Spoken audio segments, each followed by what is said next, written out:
Schultzy, 200 cops, mate. How are you? Not too bad, mate. Yeah, mate. Still here in Brizzy. But you were up last Friday night. We had one or two brewskis just to catch up and a bit of a fire going, mate. But Bit soft, really, for what we normally do. Yeah, must be yeah, getting but we had old. some awesome steak. I tell you Oh, what, a was. big shout out to Chris Luxton, mate. Those rib fillet were Yeah, beautiful. yeah, no, very good. Yeah, it cooked well. It was pretty good. Yeah, no, happy with that. I'm back in Lismore, mate. We've completed a week of firefighter last week. We're kicking on this week. I did first aid today. Told a few worries, scared a Yep. few people. And we're doing chainsaw tomorrow, which is going to be terrifying, and then we're doing four-wheel drive, which could kill me. So it's going to be an interesting week. Well, mate, it will be. But your face would just about scare anyone. Yeah, it would. Yeah. It's my podcast, mate. It is what it is. Yeah. So, yeah, no, interesting night tonight, mate. We've got a former colleague from back in the day who's taken some pretty good transferable skills out of the police force, and especially some specialist policing, and has moved on. And he was actually the squad before us. So we met at the college as pretty junior trainee constables. I'd like to introduce Mr. Ben Hosking. How are you, Hosko? Hey, Barb, I'm good, buddy. I'm good. Yeah. Schultzy? No, excellent, mate. Thanks for coming along. It's good, and it's interesting. I sort of track you a bit on Facebook, and I know you're up to some good stuff. Hence the reason we're all sort of doing similar things, still associated with policing, but outside of the job. And obviously, you've got you're still doing things in the civilian world that interest me because there's still a lot of crossover from policing, like the skills you would have gained in the job that are very specific to what you're doing now. We're going to talk about that later, but. Yep. Yeah, it's that's why we thought we should have a chat to you, mate. So, anyway, welcome aboard. It's your show, Hosko. So, what I think we want to do is just go through sort of your early career, talk about what you did in the job, and then obviously what happened in specialist roles and your experience there. And I think we'll go through. There was a bit of an incident you're involved in that we wouldn't mind getting a bit of information on. And I think Yeah, we'll sure. finish off with how it's transitioned over to what you're doing now. So. Mate, the floor's yours. We're just happy to sit back and listen, mate. So welcome aboard and tell us about your early career. Well, I think we all sort of come in at the same time because the Sullivan review was on pretty hard. So the results had come out of that. NT Police Force was in some pretty dire numbers.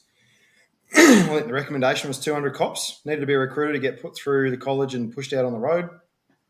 Probably, I would imagine, a not too dissimilar scenario to what they're seeing around Australia with police recruitment and retention right now is massive vacancies, high turnover, low retention, which sort of opened the door for all of us, right? And I think it's that next generation of cops when you get a big surge in numbers like that come through. So I was 20. Like I applied for the job when I was 20 years old, and I got into the first interviews, and I got back squatted. So I would have been on whatever was before 89. There was a whole bunch of ARPs going through, so the numbers were a bit odd because I think between 89, which was my squad number, and yours, you guys are 92, 91? 91, yeah. 91, yeah. So there's, I don't know if it was 88 or 80, whatever. So I got back squatted, which put me back to 89, and I celebrated my 21st birthday at the police college. Out on camp at Litchfield or whatever it is when they're doing the sort of Indigenous exposure thing for all the Southerners that have never met a blackfella. Yep. So I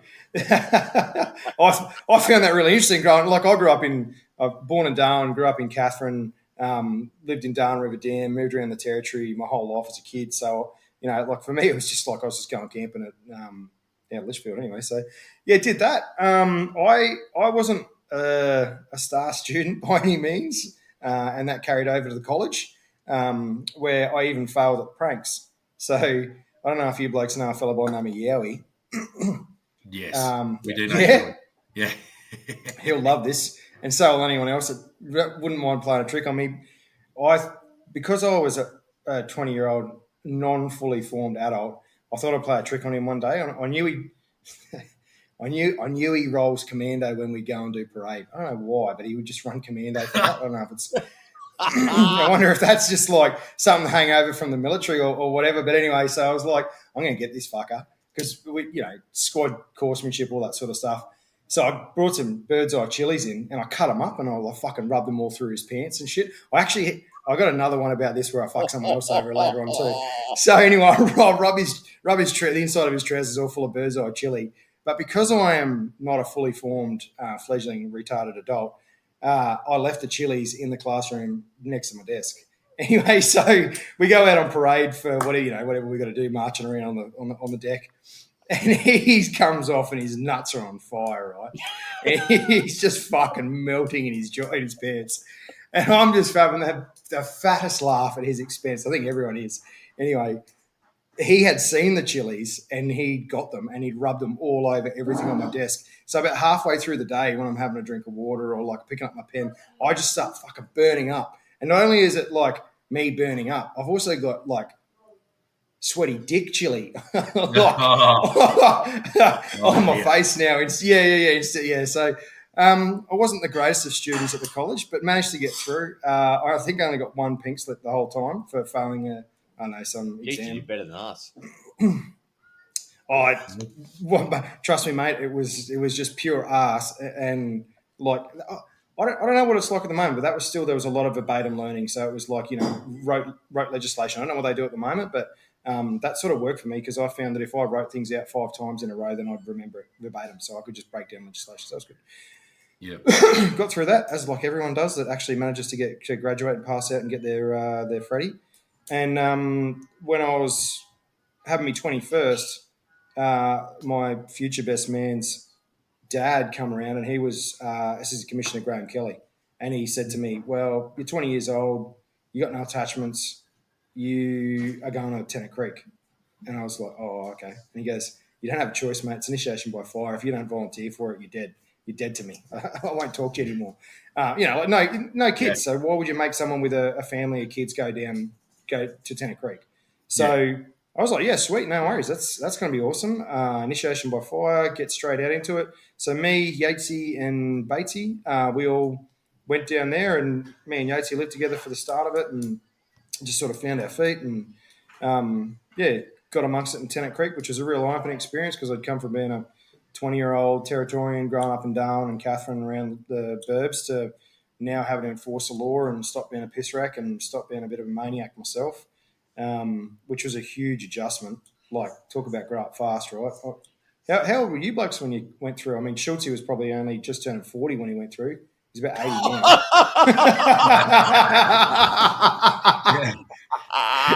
No on his looks, mate. Yeah.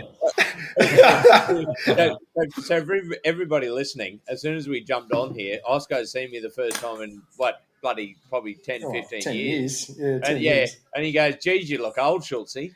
All right. Meanwhile, I've lost my hair and put on about 30 kegs as well. Oh, too funny. Anyway, so I was 24. Right. Well, I was 23. It was the year. Yeah. It's 24 turning 25 that year. So that was 2007. Yeah. And you had 5 years on me, Schultzy. So what was that? 30? Yeah. 29. I turned 30 just after graduation. So yeah, poor old fella. So yeah. And according to Hosko, he now looks 94. So I'll never live this down, Schultzy. You'll be pacing around outside my door. He embraces his age, the big fella.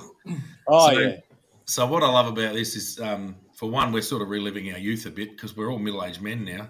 But you're talking about Tennant Creek at a time where I was acutely aware of what was going on. Like, Tennant Creek was a show and minimum sort of numbers. And like, you've turned up there as a 21-year-old, brand new, fresh face. And there are no specialist units in Tennant Creek, Hosko. Specialists, mate. There's 3 cops on the road at any one time if you're lucky. There might have been a crossover if you had someone or one of the ACPO like social order units. You might have a crossover of 2 to 3 hours, I think, on the evenings. And if we were super lucky, we would have had the jury fuckers come up from Alice Springs and just, pass out tins to all the people on the highway. Yeah. That'd be our backup, would be like a traffic unit. As good as calling school-based policing. Anyway. Oh, shit, there's a domestic. Quick, do an RBT. Oh, sorry, I do love the scooter pigs. They're bloody good blokes. But anyway, they got a special place in hell for jury fuckers. So we got. I told you I'm not the only one. we would have we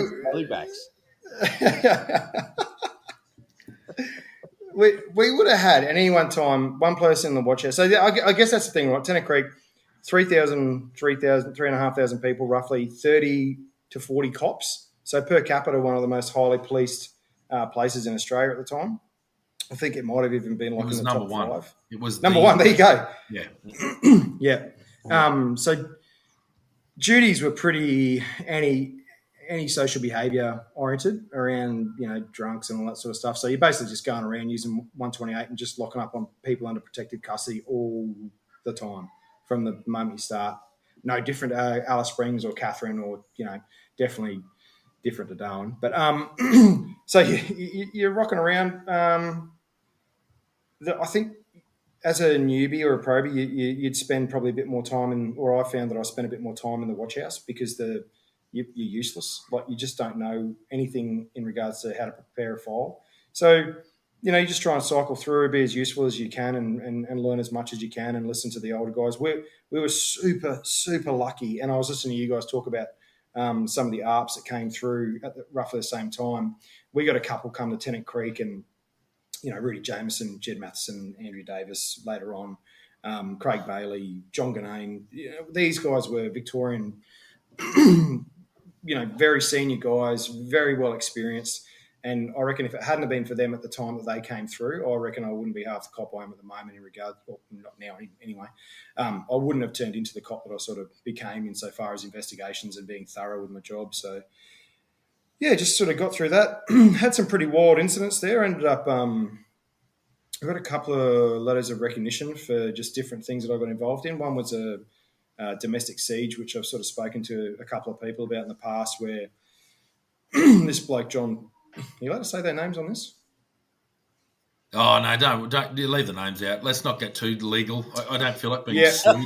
I'll give them my bloody boots. I'll give them my Blundstone boots if they want to sue me. That'll do. Yeah, fair call. So anyway, me and Little Mouse, who was my partner at the time, we're rolling around and we go to this domestic and old mate's been flogging his missus up and he does a Harry Holt. He's a big Islander fella. He does a Harry Holt over the back fences. We hear the tin, sort of go shaking and wobbling, and we sort of I'll run at the back, but he's already gone, and we sort of go in and we just secure the house and make sure the missus and the kids are okay. So we sort that out, and then she's like, "No, I don't want to make a complaint. I'm not interested." Oh, okay, no worries, cool. So we do what we can insofar as the resources that we've got available and making her safe, and just advising her to call Triple R if anything happens. We boot off, and our next call's a attempt suicide in Patterson Street. And it's a young kid who's tried to hang himself in one of the main parks that goes between Patterson and Pico. I can't remember if when we got to him he was already down or he was on the ground, and we sort of we stayed with him until the ambos came and there was a bit of a resus and he was sorted. And as we're there dealing with him and the ambos are there by our side, we get this AAA call, oh yeah, domestic's back on, old mate's in the house and he's locked himself in. The kids are inside the house. The missus is inside the house. It's a shit fight. So we jump back in the car. We run back to the car because it was parked out on the road, and we'd sort of done a bit of a walk in. We boot it there. It's probably only 2 minutes. We get there. Rolly, my shift sergeant, rolls out as well. Roland Cubank, great bloke. We worked together for a while, just on that same patrol. And as we turn up, Little Mouse has gone to one side. I've gone to the other side. It's sort of long housing commission place. It's so living area and kitchen at the left-hand side of the building underneath the tin sort of car park, and there's a car park there. It's a centre-fed solid core wooden door coming off the car park. We try to figure out what's going on, and there's the missus who's been booted out of the house now, screaming that old mate's inside and the kids are inside, and he's been beating them, and he's turns into a bit of a suicide by cop scenario.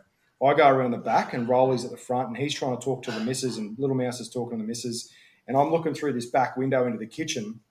It's like a set of louvers, And old mate's inside with a knife to his like forearm, and he's screaming out, "Come inside! I'll fucking kill myself! Fuck you, you cops!" You know, look, basically just trying to challenge the scenario. Now, at that point, the things that start going through your head are the use of force continuum, right? You're like, okay, pepper spray, X26s have just been released, X26 taser deployment. Yeah. Yep. He's inside though. There's fly screen between me and him. So I'm like, oh fuck, how can I deal with this? Forced entry searches are a last resort in the use of force continuum. So you can't use that as the primary entry. You're meant to have a negotiator come through in the first place, which means you have to call them out, which has to be done by the sergeant. So I'm just looking at this scenario and I'm like, okay, old mate's inside, the kids are inside. This is not a good situation. I know the missus is outside. And so I'm like, well, I'll see if I can clear out this fly mesh, right? So I'm like trying to fucking get it out of the way. No, it's no good because every time I would, he'd just come up and he'd fucking wave the knife around. He's trying to fucking stab me or something. I'm like, oh, this isn't going to work. So I sort of, I stand there and Rolly's on the other side and I scream at Rolly, "Oi, batten the fucking window out and we'll fucking spray him on both sides." I had a party pack, Rolly had a party pack. So we smashed the windows and fucking Mark 9 through the house. Boom, just cloud it. Yep. He coughs and sputters and he starts pushing down the hallway. And so that centre-fed line is a hallway with a wall either side of it so he can protect himself. So he ducks in that hallway down towards the only room with the light on and we're like, oh, fuck, we've just, now it's really bad. He's going down towards the kids. So me and Rolly, we go to the car where the solid core wooden door is and we start leaning on the car because we've got no method of entry tools. There's no manual entry tools anywhere. We can't go back to the station. There's only 3 cops. There's nothing, right? And so we're just doing physical manual labour, kicking this door in as hard as we physically can.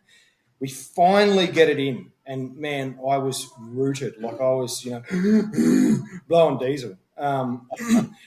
We finally get this door in, and I remember drawing the X26 because I see old mate, and he's only just a couple of metres in front of us. And Rolly pulls his Glock because at the time it was very much, lethal cover for a less than lethal use of force option. So I've got the taser up. I'm presenting that out. I can see the Glock in my peripheral vision, and we have to close the distance enough to get the, whatever it is, 6 foot, I think it is for the taser. Is that right? I can't remember the exact. Yeah, something like that. So we get in and we're advancing in the hallway. I can see the lights on at the far end of the hallway. There's lights on to the left. There's a room at the very end behind him, and there's another room off to the right. And so I'm thinking we have to get to him before he gets into the room with the lights because I'm assuming the kids are in there. Little did I know, and spoiler alert for the people listening at home, but Mouse, being a genuine hero, had already got the kids out of one of the windows, so they had already been evacuated from the house. But we hadn't been able to become aware because craziness was ensuing, right? We couldn't get comms. We were just fucking dealing with this guy. So Rolly and I start advancing down towards him to close the distance so we can save these kids, not knowing that they weren't in the house. I crack the taser. I call taser. I crack him with the first cartridge, and one of the barbs penetrates into the stomach because I see him sort of curl over. And I'm like, oh, fuck, got him. But nothing happens. And I'm like, oh, fuck, misfire? So, because I'm expecting success. Turns out what had happened in review is that I'd healed the X26 in anticipation of the recoil as you would for a Glock. So I'd healed that, but because it's just on a gas cartridge, there's no recoil. One barb goes in, the other barb goes missing. Rolly doesn't shoot him. Old mate ducks into the hall, and I'm like, oh, fuck, now he's going into where the kids are. We've got to stop him. So we advance down the hall. He slams the door. As he slams the door, I go to discharge the cartridge. And I just crack myself in the hand for the next 4 seconds because I just tasered myself and still running live. It wasn't a misfire at all. I knew we had something in common. Yeah. Self-tasering crowd. I love it. Yeah, you pair of clowns. That's how you give yourself ADHD. You just run 50,000 volts through your hand. So that happens. I'm like, fuck, that hurts. Switch off the taser, ditch the cartridge, new cartridge on, holster the cartridge. Holster the taser, go to the end of the hallway. And now we're in a similar situation. Barricaded door, hostile offender, inside a room. We don't know what's going on. We start trying to kick the door, and it's a it's a holocore door, so it's just one of those like internal flimsy ones. And I realise when I try to knee it that my knee sort of crushes one side but doesn't go through. So I pull out my baton and I smash it through the door and form a hole in the door. And Rolly's like, what the fuck are you doing? And then I just like fucking throw the baton on the ground, pull my taser out, and just fucking punch the taser through. Crack. This cunt rides a lightning proper for the next 5 seconds. So we go in, he's on the ground, and he's like, screaming. And Rolly just fucking, out comes his baton, and it's just like the fucking squeaky elbow from hell. And he's just going ham on this bloke, right? Because he's still holding the edge weapon. Yeah, even though he's getting tasered. I give him another 5 seconds worth of lightning, so he's just like fully fucking stunned and he's doing the fucking electric salmon. And then we finally kick the knife out of his hands, cuffs go on, we take him to the hospital, and he gets assessed and fit for custody, and then we charge him with all sorts of stuff. Yeah. So that's sort of like my exposure to the first high-risk environment. But the thing that comes out of that, for me, because I was still a probie Connie at that time. So, like, what's confirmation? 18 months after? Yeah. So I was within 18 months that I was, tasering someone. And if I hadn't had the X26, I would have had my Glock out. And if I hadn't had that X26 in my hand, I would have shot him. Like, I genuinely would have fucking shot him.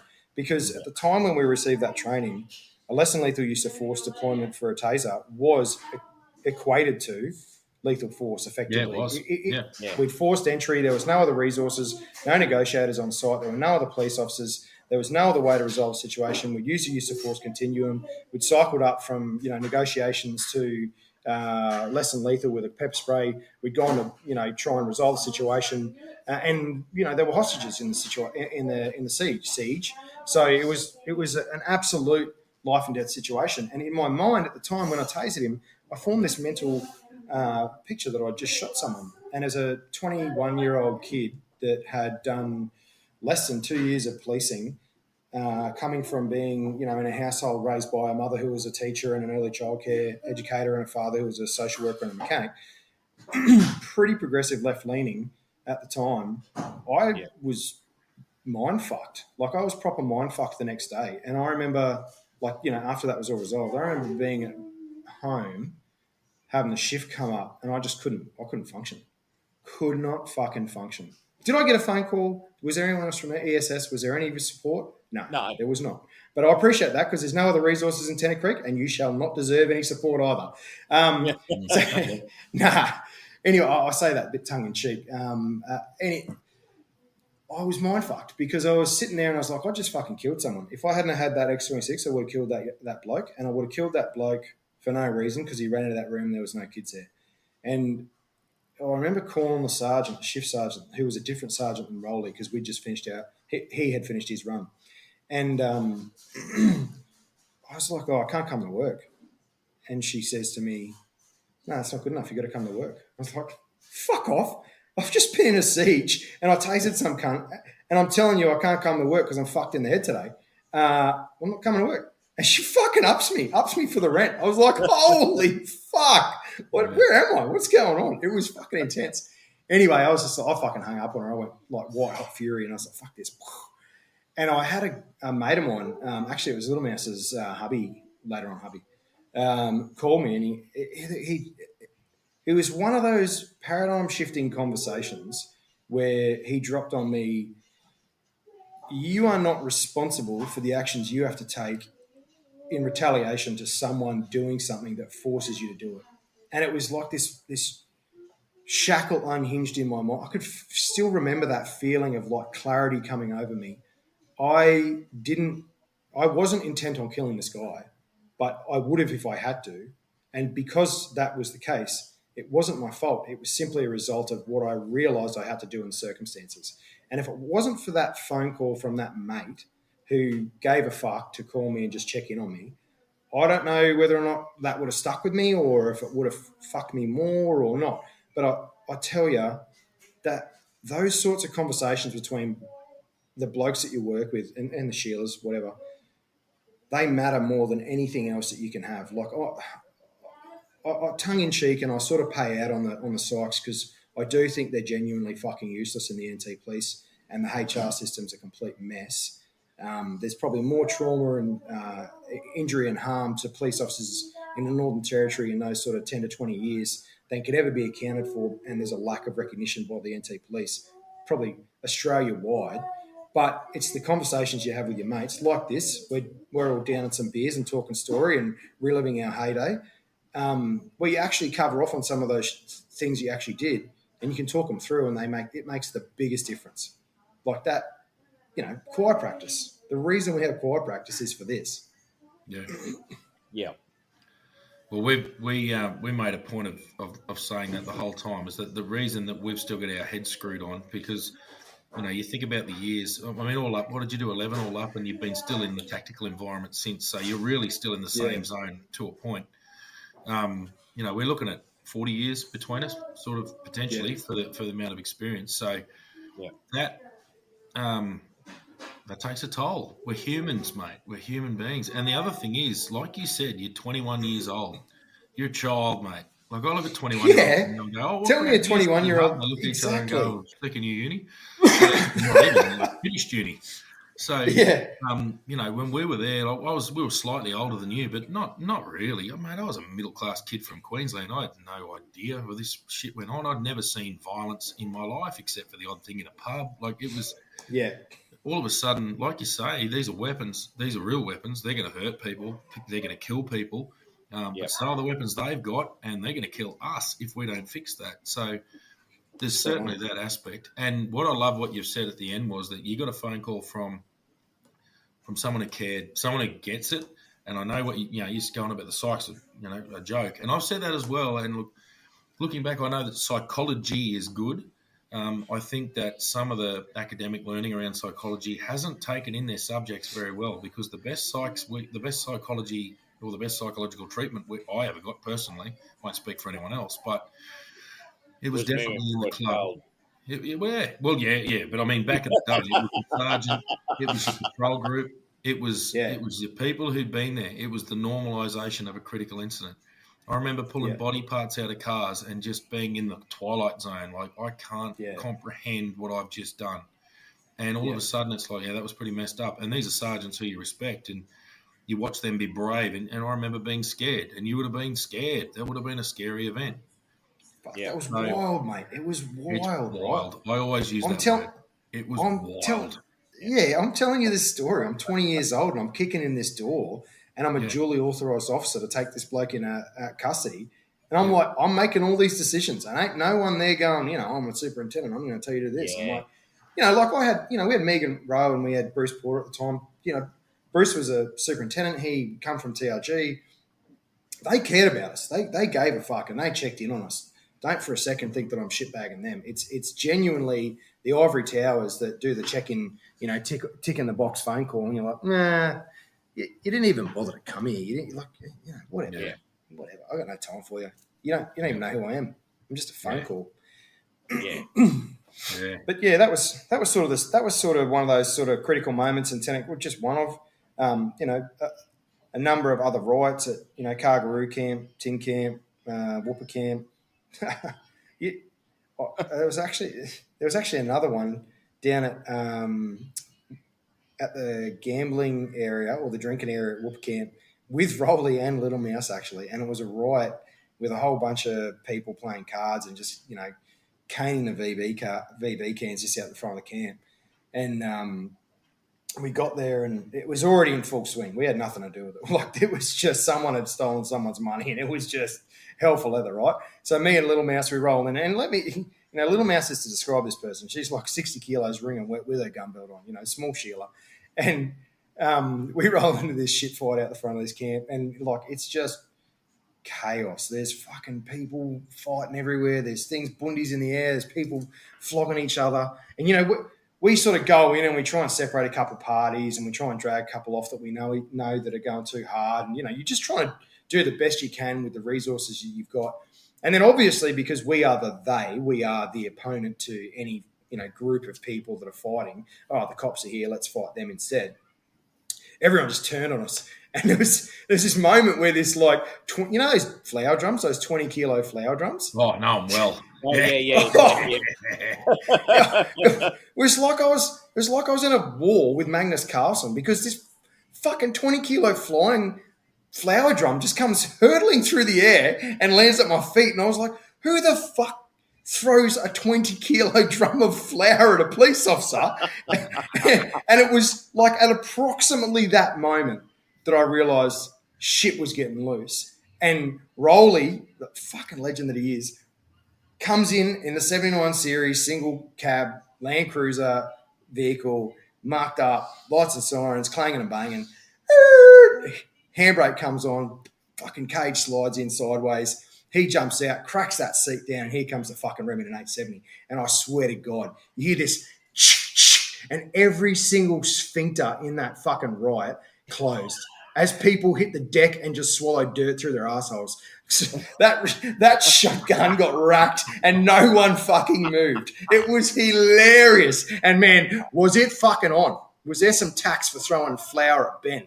I was just like grabbing cunts left and right. You fucking come here. Just fucking collaring cunts and throwing them in the back of the cage. I don't know how many people we locked up that day, but fuck, we locked up some people.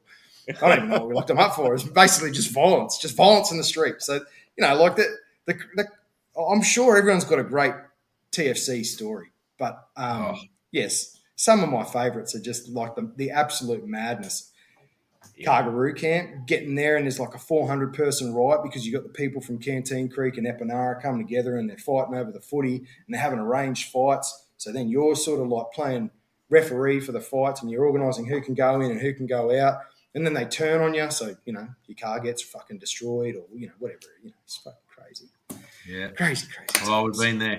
There's nothing quite like the feeling of a brick shower as you drive out of a camp in a police car. I've been there a couple of times. I think Schultzy, you've been in more brick showers than I have, but I've been in a few, and they're not fun. No, just waiting for something to come through the roof. They're hitting the roof. It's like lightning hitting the car. It's so loud. Yeah, yeah. Oh shit, this is bad. And the funny thing is, like, Hosking, you're talking about that sort of stuff, and it's not something Damon and I talk about much, but it's so real. When you're in those incidents, it's like shit's going absolutely nuts, and you've got to make these split-second decisions, and then you sit there, like, you look back on it and go, how the hell did we get through that? Oh. And more to the point, are we through it yet? We're back at the police station. When does it stop? No backup, man. It's a long way away. Man. Tennant Creek, mate, where's your backup coming from? You got to call people out. They're asleep. Admittedly, you've got more numbers in town. I did 2.5 years in Tennant.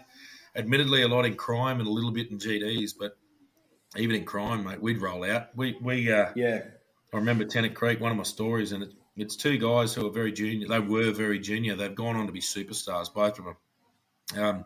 Anyway, there'd been a car stolen earlier in the night. I don't know if I've spoken about this before, but what happened was it was just at the beginning of the POSI, so the point of sale intervention, basically in the Northern Territory, for those not from the Territory. There's a police officer on all the bottle shops in the regional centres, and it was just done as a pure crime reduction strategy, and unfortunately it was bloody effective. But anyway, what had happened was a guy had tried to do the runner when he was being checked by the fella who was in that crew, and he'd driven through and he'd sort of squeezed him a little bit. He hadn't hurt him, but the car had pushed him against a brick wall, and very lucky that he wasn't very seriously hurt or killed, but he was basically squeezed a little bit. Anyway, in true Tennant Creek police officer style, he's just rolled back into his car and gone back to work with bruises all over him. And they've rolled into the was it Limonite, Bourneite, all those streets? Limonite, Bourneite, Shearlight. Anyway, to Shearlight Street, that's right. So he's rolled into there, which was just the Bronx of Tennant Creek, and that's saying something.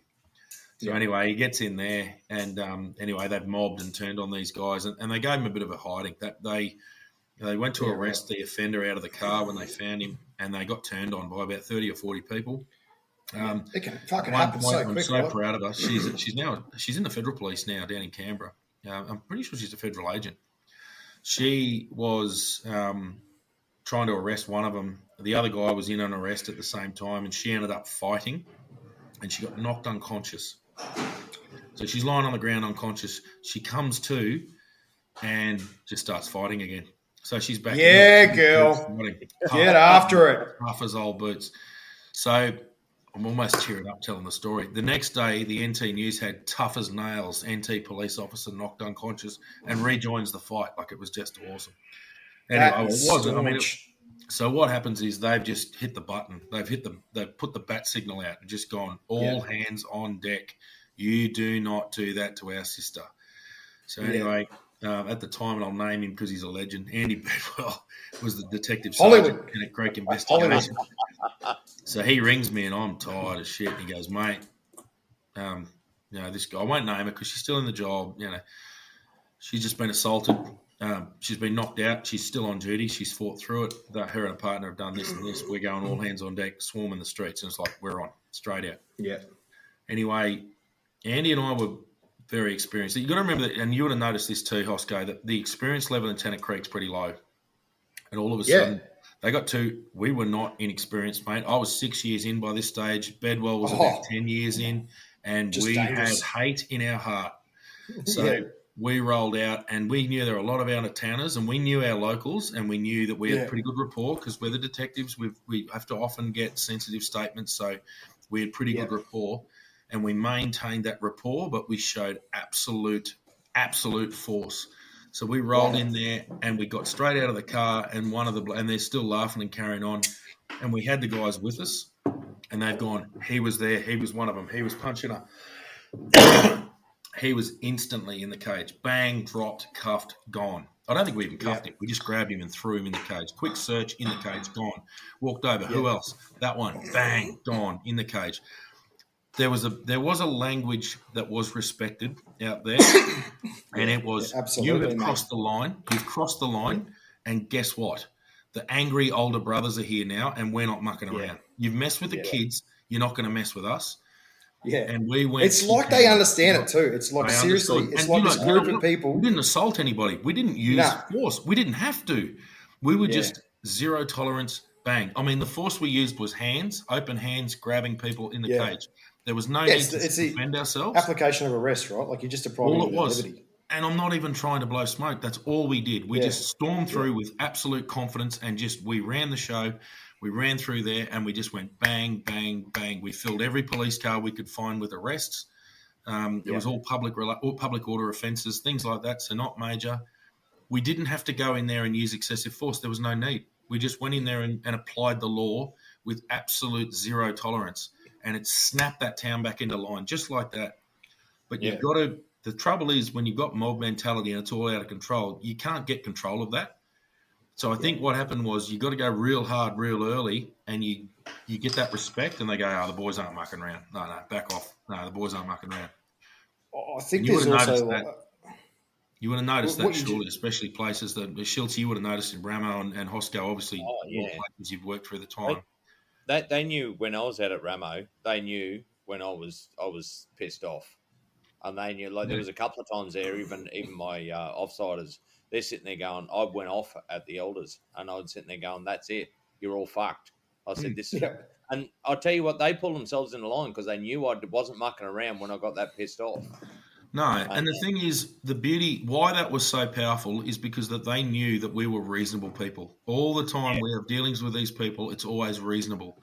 And tonight, you guys weren't reasonable. And guess what? We still were. We didn't hurt anybody. We didn't assault anybody. We didn't use excessive force. We didn't have to. But we definitely ran the situation. And I think that's what fixed that. And it towed it. And I'll never forget it. For all his faults, John McRoberts said... He turned up the next day because one of his girls had been bashed. She'd been flogged. She had injuries. She had bruises and stuff to her face and all, and she'd been knocked unconscious and stayed on duty just quietly. Tough girl.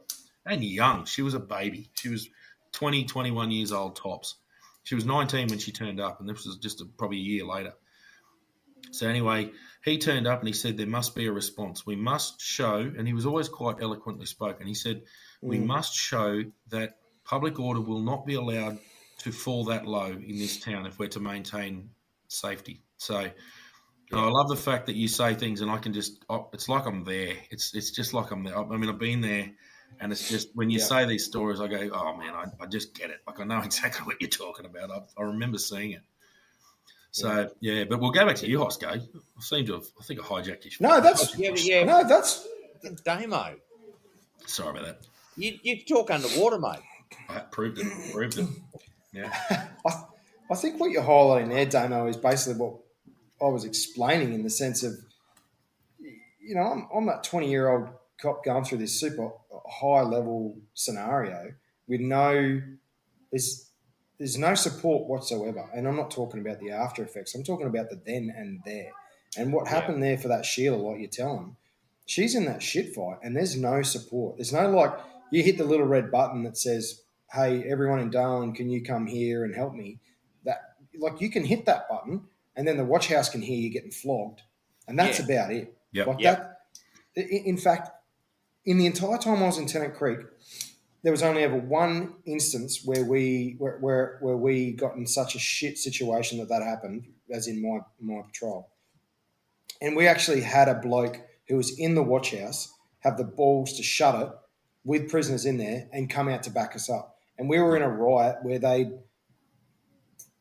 it had gotten so wild, we got forced away from our car. They'd stolen the keys, they'd smashed the car, and we couldn't get out of there. Like, the only way we were getting out is if more cops came.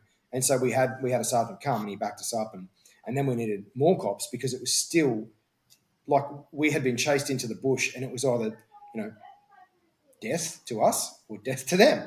And so, like, that's the sort of shit that was sort of happening like before the internet and phones. It was still happening when we were there in Tennant Creek. Like, it was still incredibly violent. And, I remark now in my current life that one of the things that I have become particularly good at is controlled violence, because the initiation into the level of just chaotic mayhem and use of force was, I think I was doing the numbers, and I was like, if I counted every single shift I did in the first 12 months in Tennant Creek, and I tried to figure out how many times I had a fight, I reckon I would have to have more fights than I would have had shifts. Yeah. And I went from being like when I came out of the college, I can't remember the exact numbers, but I came out of the college at 60K or whatever it is as a pro Connie, and I did $30,000 of overtime in the first year. I took every single shift.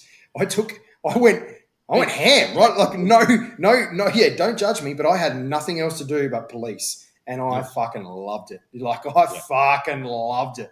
And like, I honestly, man, I don't reckon what else can prepare you for that? Nothing. It's just pure initiation. No, you're right. Yep. Yeah. It's a baptism of lava.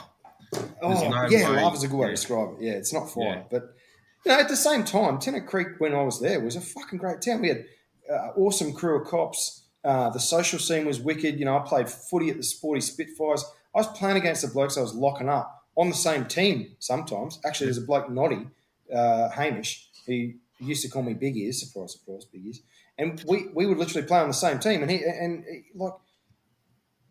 we had a great time down there. It was just chaotic when you're at work in uniform. But outside of the uniform, you're having a really, it was, you go to the RSL or the Memo Club, you'd go down to the Tennant Creek Hotel or Jackson's or whatever it was you're going, or you go camping out at Marion Dam or further apart. You go ride motorbikes, get out bush, go hang out at some of the stations. Night shift, get the Remington 870 out, just go blow away donkeys with the station ammo that you're trying to do, recoils with. Like, we had a fat time, man. Don't get me wrong. I had a fat time in Tennant Creek. Shooting cats with the 22. Feral animal eradication is what we called it. We were park rangers. We were sworn in. So that was also the good part, because it wasn't just like violence and arrests and that sort of stuff. It was also getting out there and being a Territorian and just living life to the absolute fullest.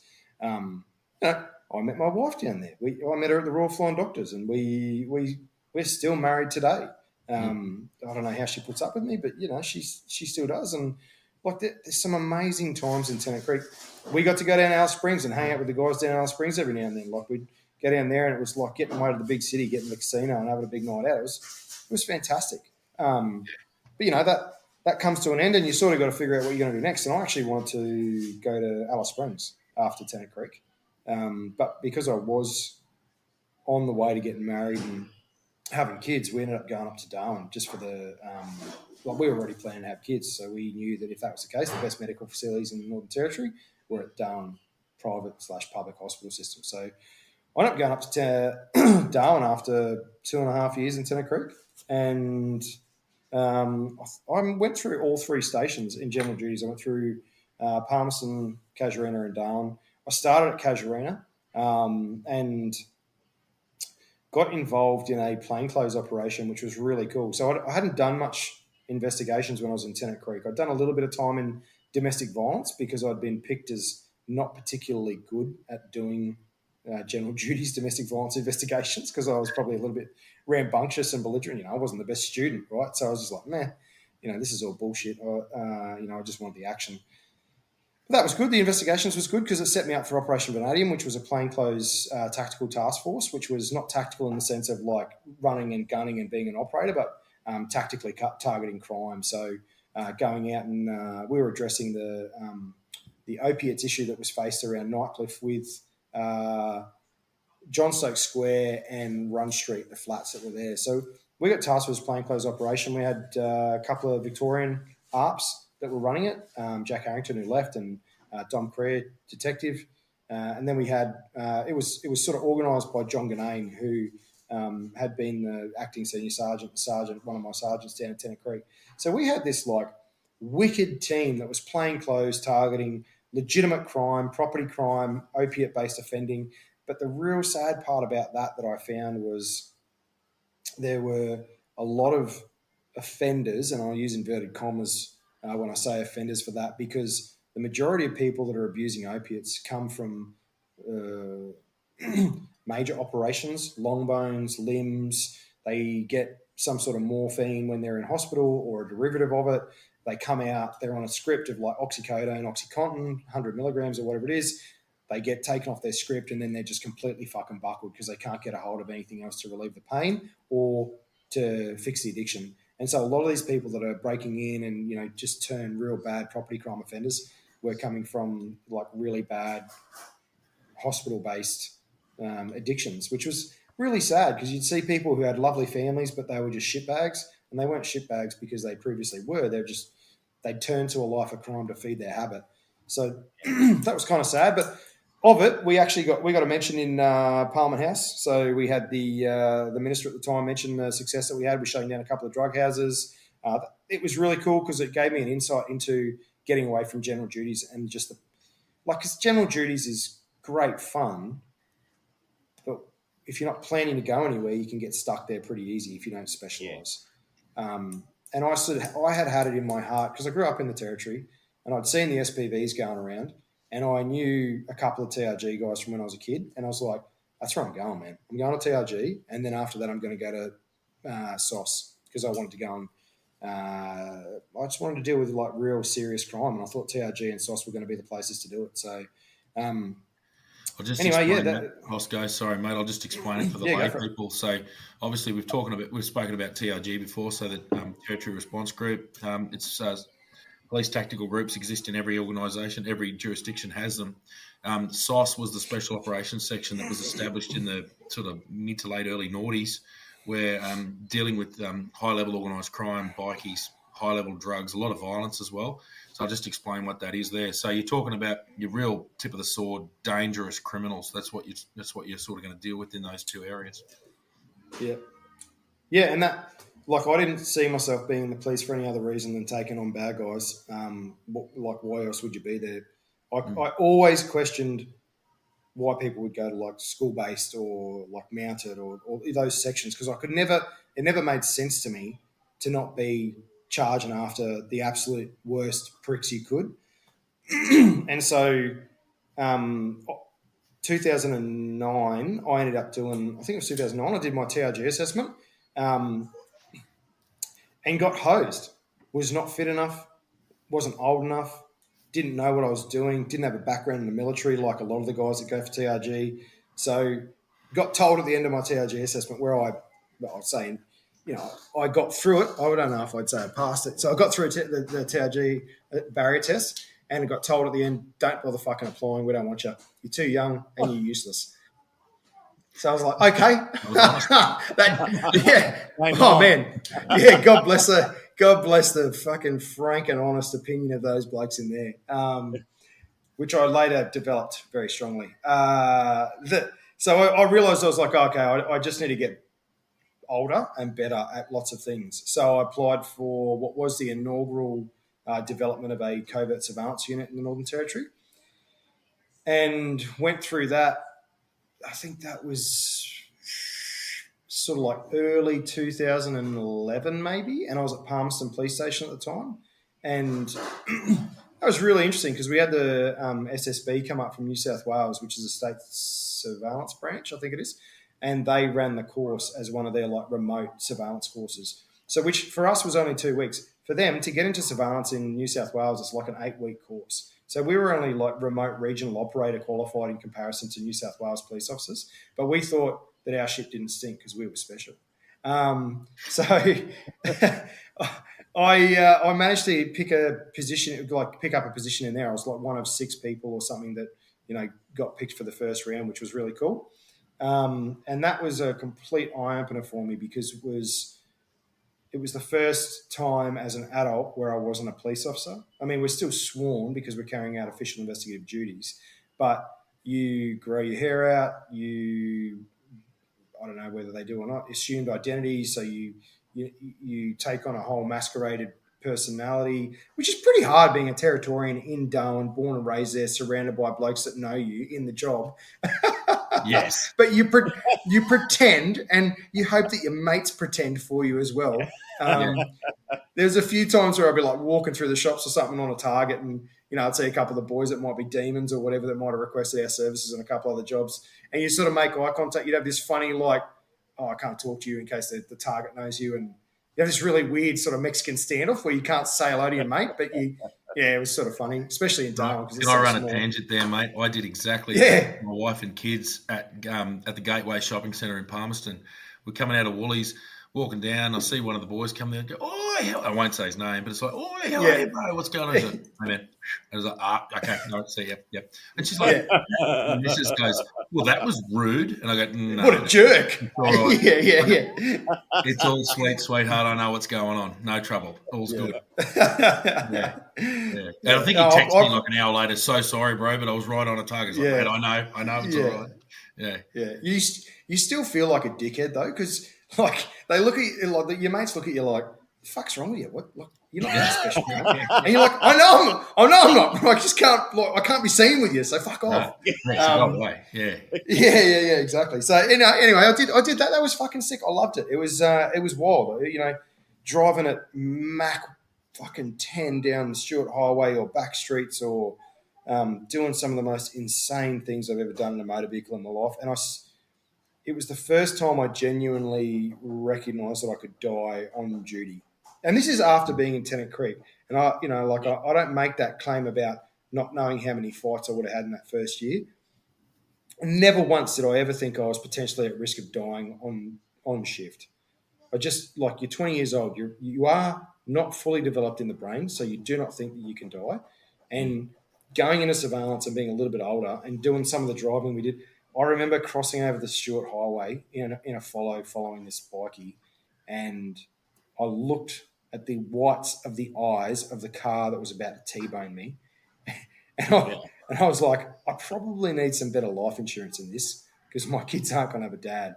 So, did that for a while, but then actually, it was a great job, great section, great people. But I got the shits really hard with getting used. And at the time, there was no budget for our section because the NT Police didn't recognise us. So we were working either for free or for time in lieu. And that ground me down because, like, we had some benefits about, having a car and a fuel card and all that sort of stuff and not having to wear a uniform and all that sort of shit. But when you're working for free, when you're working for time in lieu, and it's a public holiday and you come in, and there's no recognition for it, and you just get told, no, I need you to work, you need to work. You're the only fucking team. I was like, fuck this. Fuck the department. Fuck this. We're not getting looked after. And we had John McRoberts come into our discreet covert location that we had. And this is when he was still commissioner before he got done for, like, taking watches or bribes or whatever it was that he got done for. I don't remember. Perverting the course of justice. Right, yeah, okay, yeah. Like most cops. So he comes into our discreet location, sits down, and just, I don't know if the cunt had, like, been banging cones that day or was just living on fucking some sort of meds. But he sits down there, starts talking to us, and he's like, so what I was thinking for surveillance is we should get you guys up in the plane and you can follow people on the plane and you can have binoculars and watch them. I was like, this cunt's, he's high. Like, what the fuck is he talking about? What plane does he think we're going to be sitting in watching targets? Yeah. Where in the fuck did he come up with this?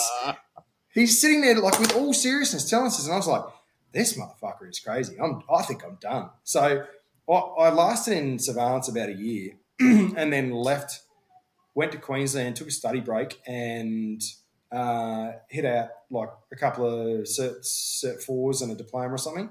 Got my TAE, security risk management, a couple of different qualifications.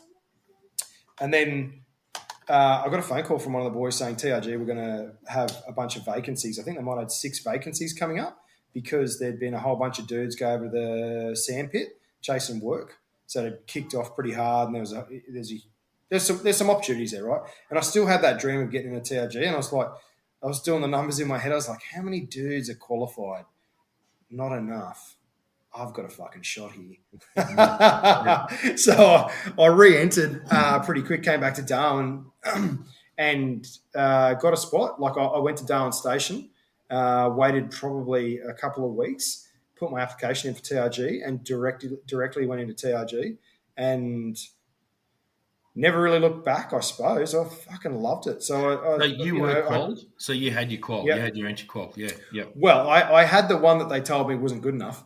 Yeah. But turns out, if it's on the record, up yours, motherfuckers. Yeah. It's good enough. There you go. No, What anyway. year was that, Ben?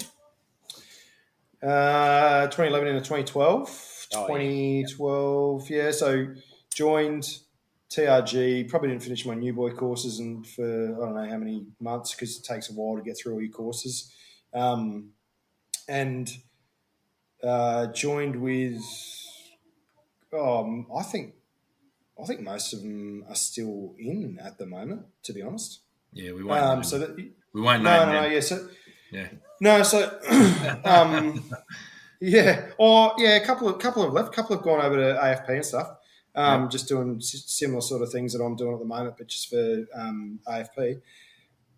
So I got through that. I got through the new boy courses, which was always, that's always fun because you get the premise of being a new boy in TRG is 1, you don't speak, 2, you empty the bins, and 3, you run everywhere and you do all of the work all of the time, and you just accept it because you are the new boy, and it is essentially being new to an entire workforce. You have no skills that are really transferable because you have to be capable of the tactical response, or going to a siege and being able to do a CQB based scenario or systematic search contact, whatever they might want. Which general duties policing doesn't equip you for.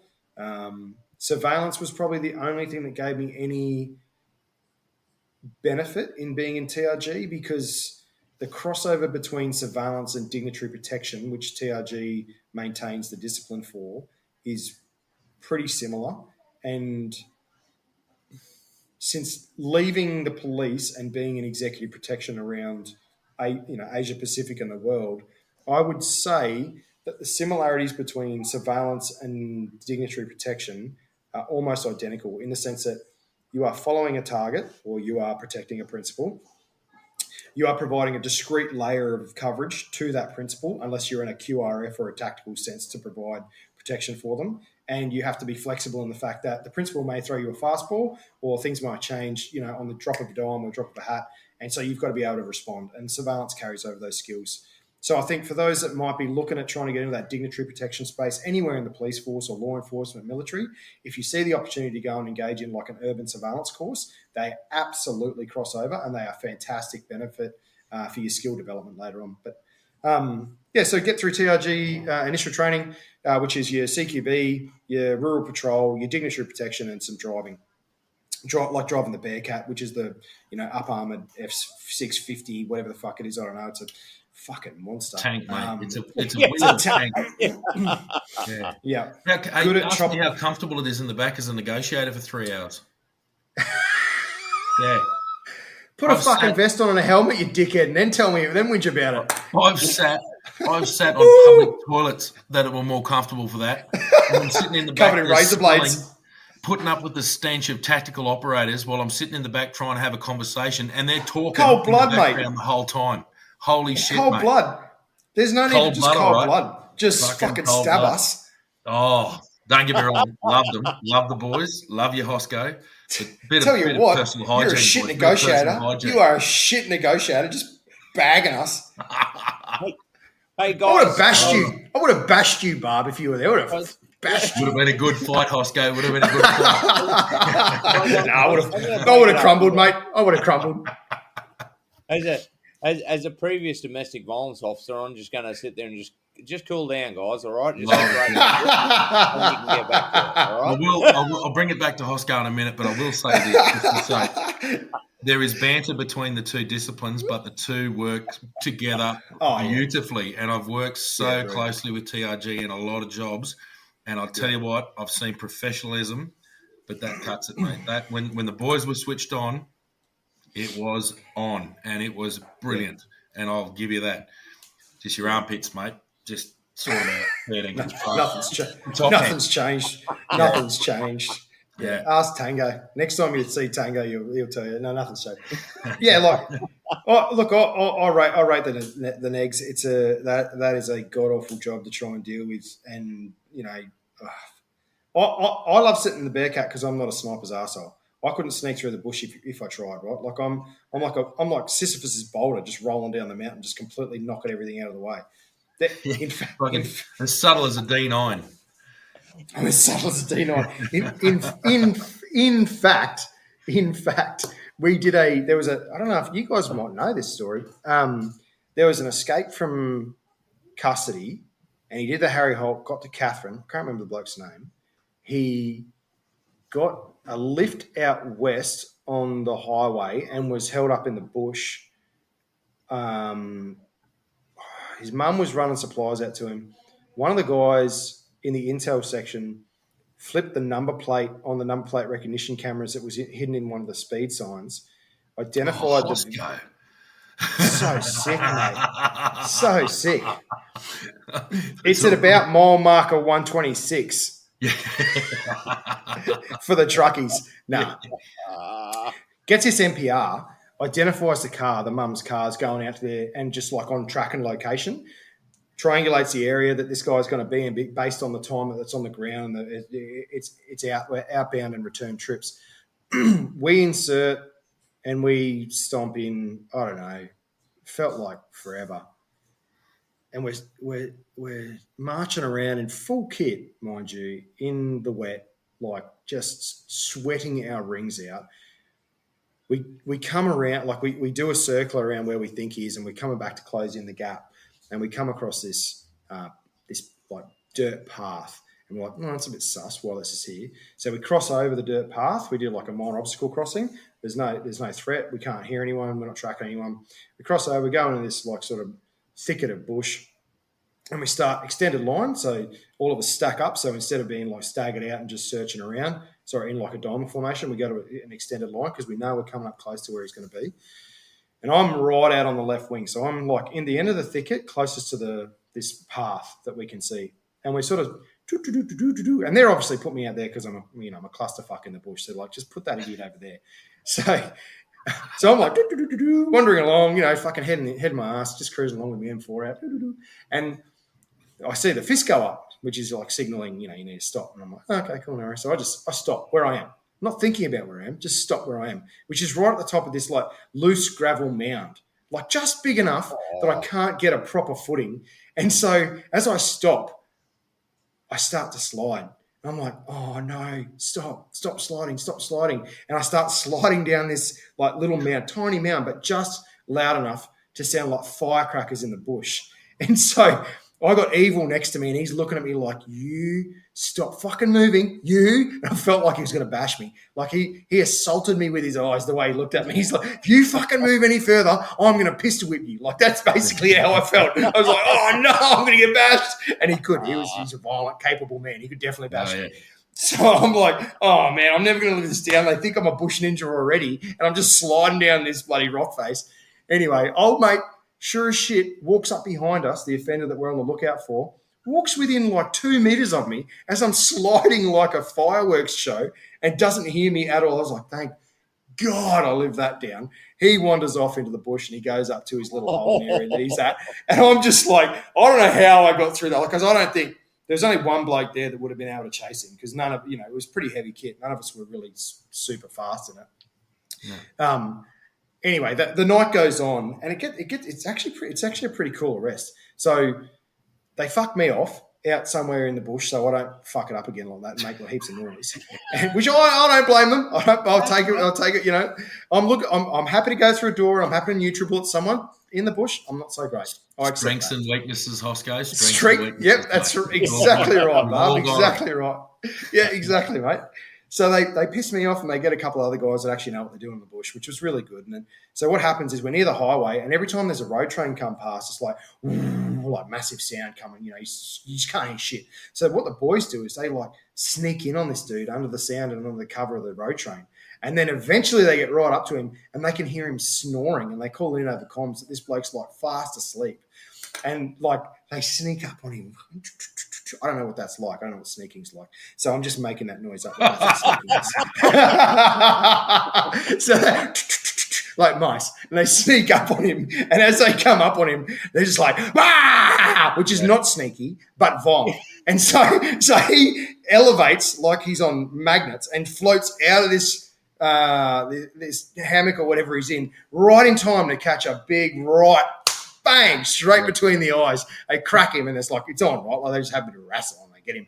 And he pisses himself, I'm pretty sure, because he's like woken up to these violent looking, aggressive, sneaky people that have just arrested him in the middle of the night. I'll just add to that. If there was any light source at all there, then what you'd see would be eyes. All you'd see would be the smack and a combat helmet.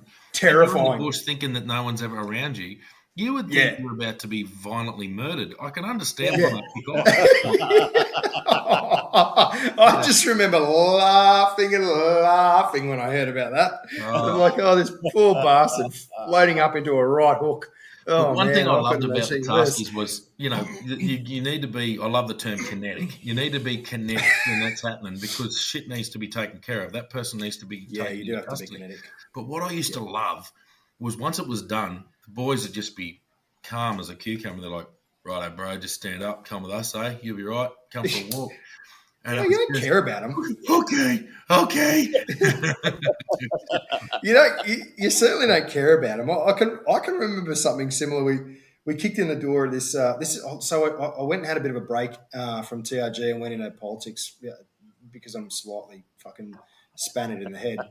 And so I come back and I packed on some kegs, and I'm the driver for the third vehicle in this stack, and we go. It's a rapid entry for the prevention of loss of destruction of evidence. I don't know how to take his word. You can probably say it. Loss of destruction. And so thank you. Yeah. So we go there, and these guys are 1%ers, and it's in Palmerston, and we rock up and we go to do like a 3-foot ladder or whatever to get over this like mid height fence, chain mesh wire fence. But as I get out of the car as the driver of this third vehicle, your responsibility is shut all the doors. I've got my gas mask on, and I'm not paying attention. And as I go to get out of the car, it hits the horn. And so we're doing this like silent sneak up horn, and I'm just like, oh! So as a bush ninja.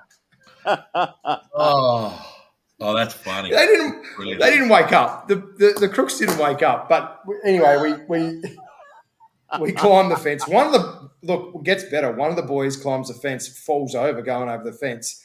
Dirty dog fucking blames me. I sure as shit didn't fall over, but he fucking blamed me later on. He's like, no, it's Hosko. He's fucking retard. He's fat retard. He fell over. It wasn't me. So I go over this fence. We stack up and we go in. And I remember going in, and it was a semi blue on blue. So we had to, it was like primary area, secondary area responsibility. We had to come in at different times, blah, blah, blah, so that we didn't cross over on each other, right? So as we come in, I crack in and I go to the right. It's open door, so I'm with me. And we go into this room and we see this dude asleep on the bed. And it was literally this moment where one of us just grabs this bloke by the ankle and just like reefs him off the bed in like direct horizontal movement. And he goes from being horizontal on his bed to horizontal in the air to falling face first onto the ground to being like NutriBulleted by 4 or 5 TRG dudes in like full kit. So you imagine, like, I'm a $110 any day of the week with 20, 30 kilos worth of kit. I'm pretty damn heavy. And like, it's on. And anyway, we cuff him up and we get him out of there and we walk out of the house. And as we're going out, he's like, "Why'd you guys go so hard?" It's like, "It's not personal, mate. We just don't muck around." Yeah. Walking out, straight in the back of the paddy wagon. That's it. We're done. And literally, it was like beers and Skittles by 10. We're a high five and back at PT. It was great. Yeah. Yeah, and that's what I loved, and I did like that. I appreciated. Obviously, I had a fair bit to do with TRG in substance abuse intelligence desk. We used you guys a lot for a few medium to high risk targets. Strike Force Trident, mate. I basically had a direct line to how I see. I was just always going, look, this guy's a bit out there. Look, do you want to come over?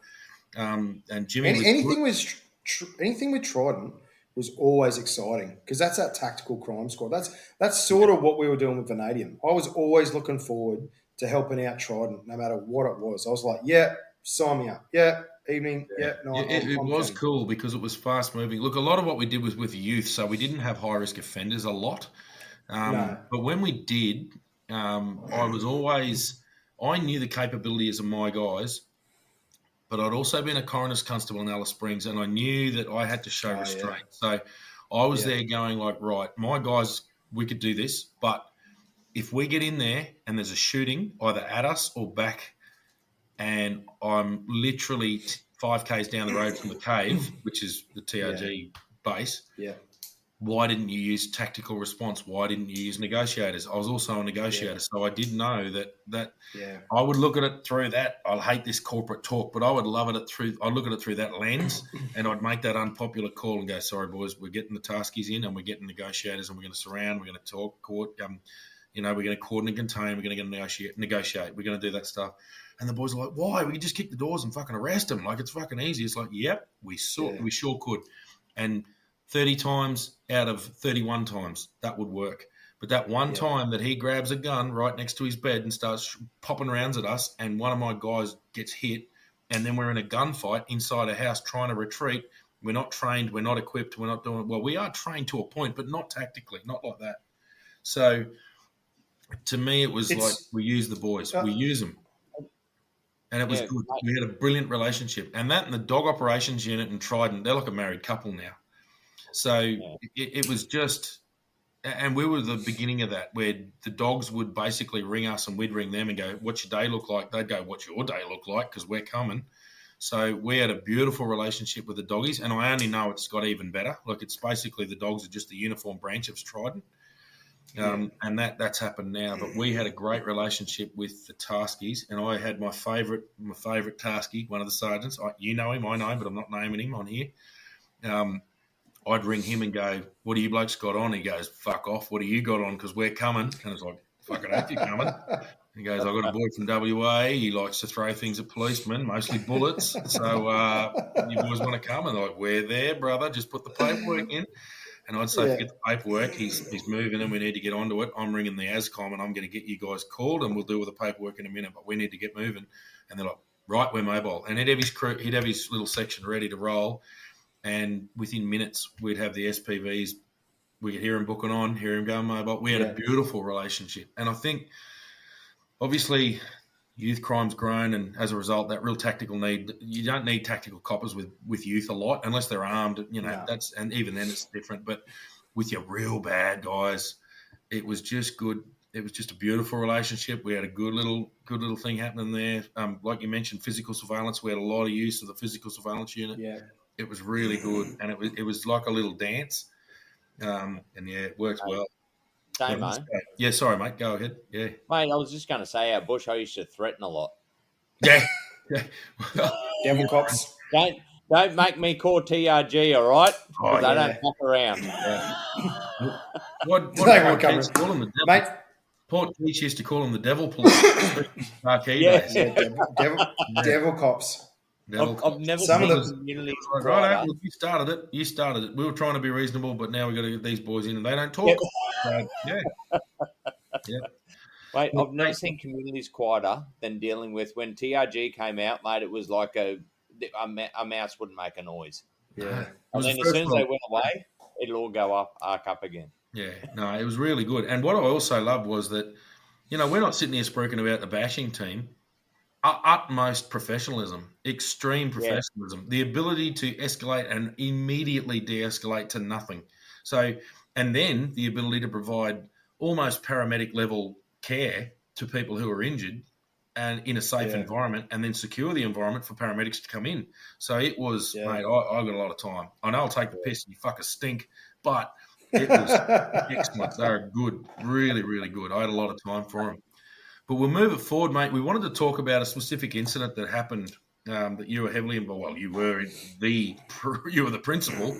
Yeah. Of a situation that happened in Darwin. I think it was 2014, was it? 14, 15. I can't. To be honest, mate. I think the commendation says 15. Yeah, I said 15. Yeah. 15. Yeah. Talk us through that, mate. So I'd been in TRG for a couple of years, and I had done the tactical medics course, primarily because I'd had kids at this stage, right? So I'd done surveillance, I'd done general duties, I've been to a few shit scenarios with search and rescues where it's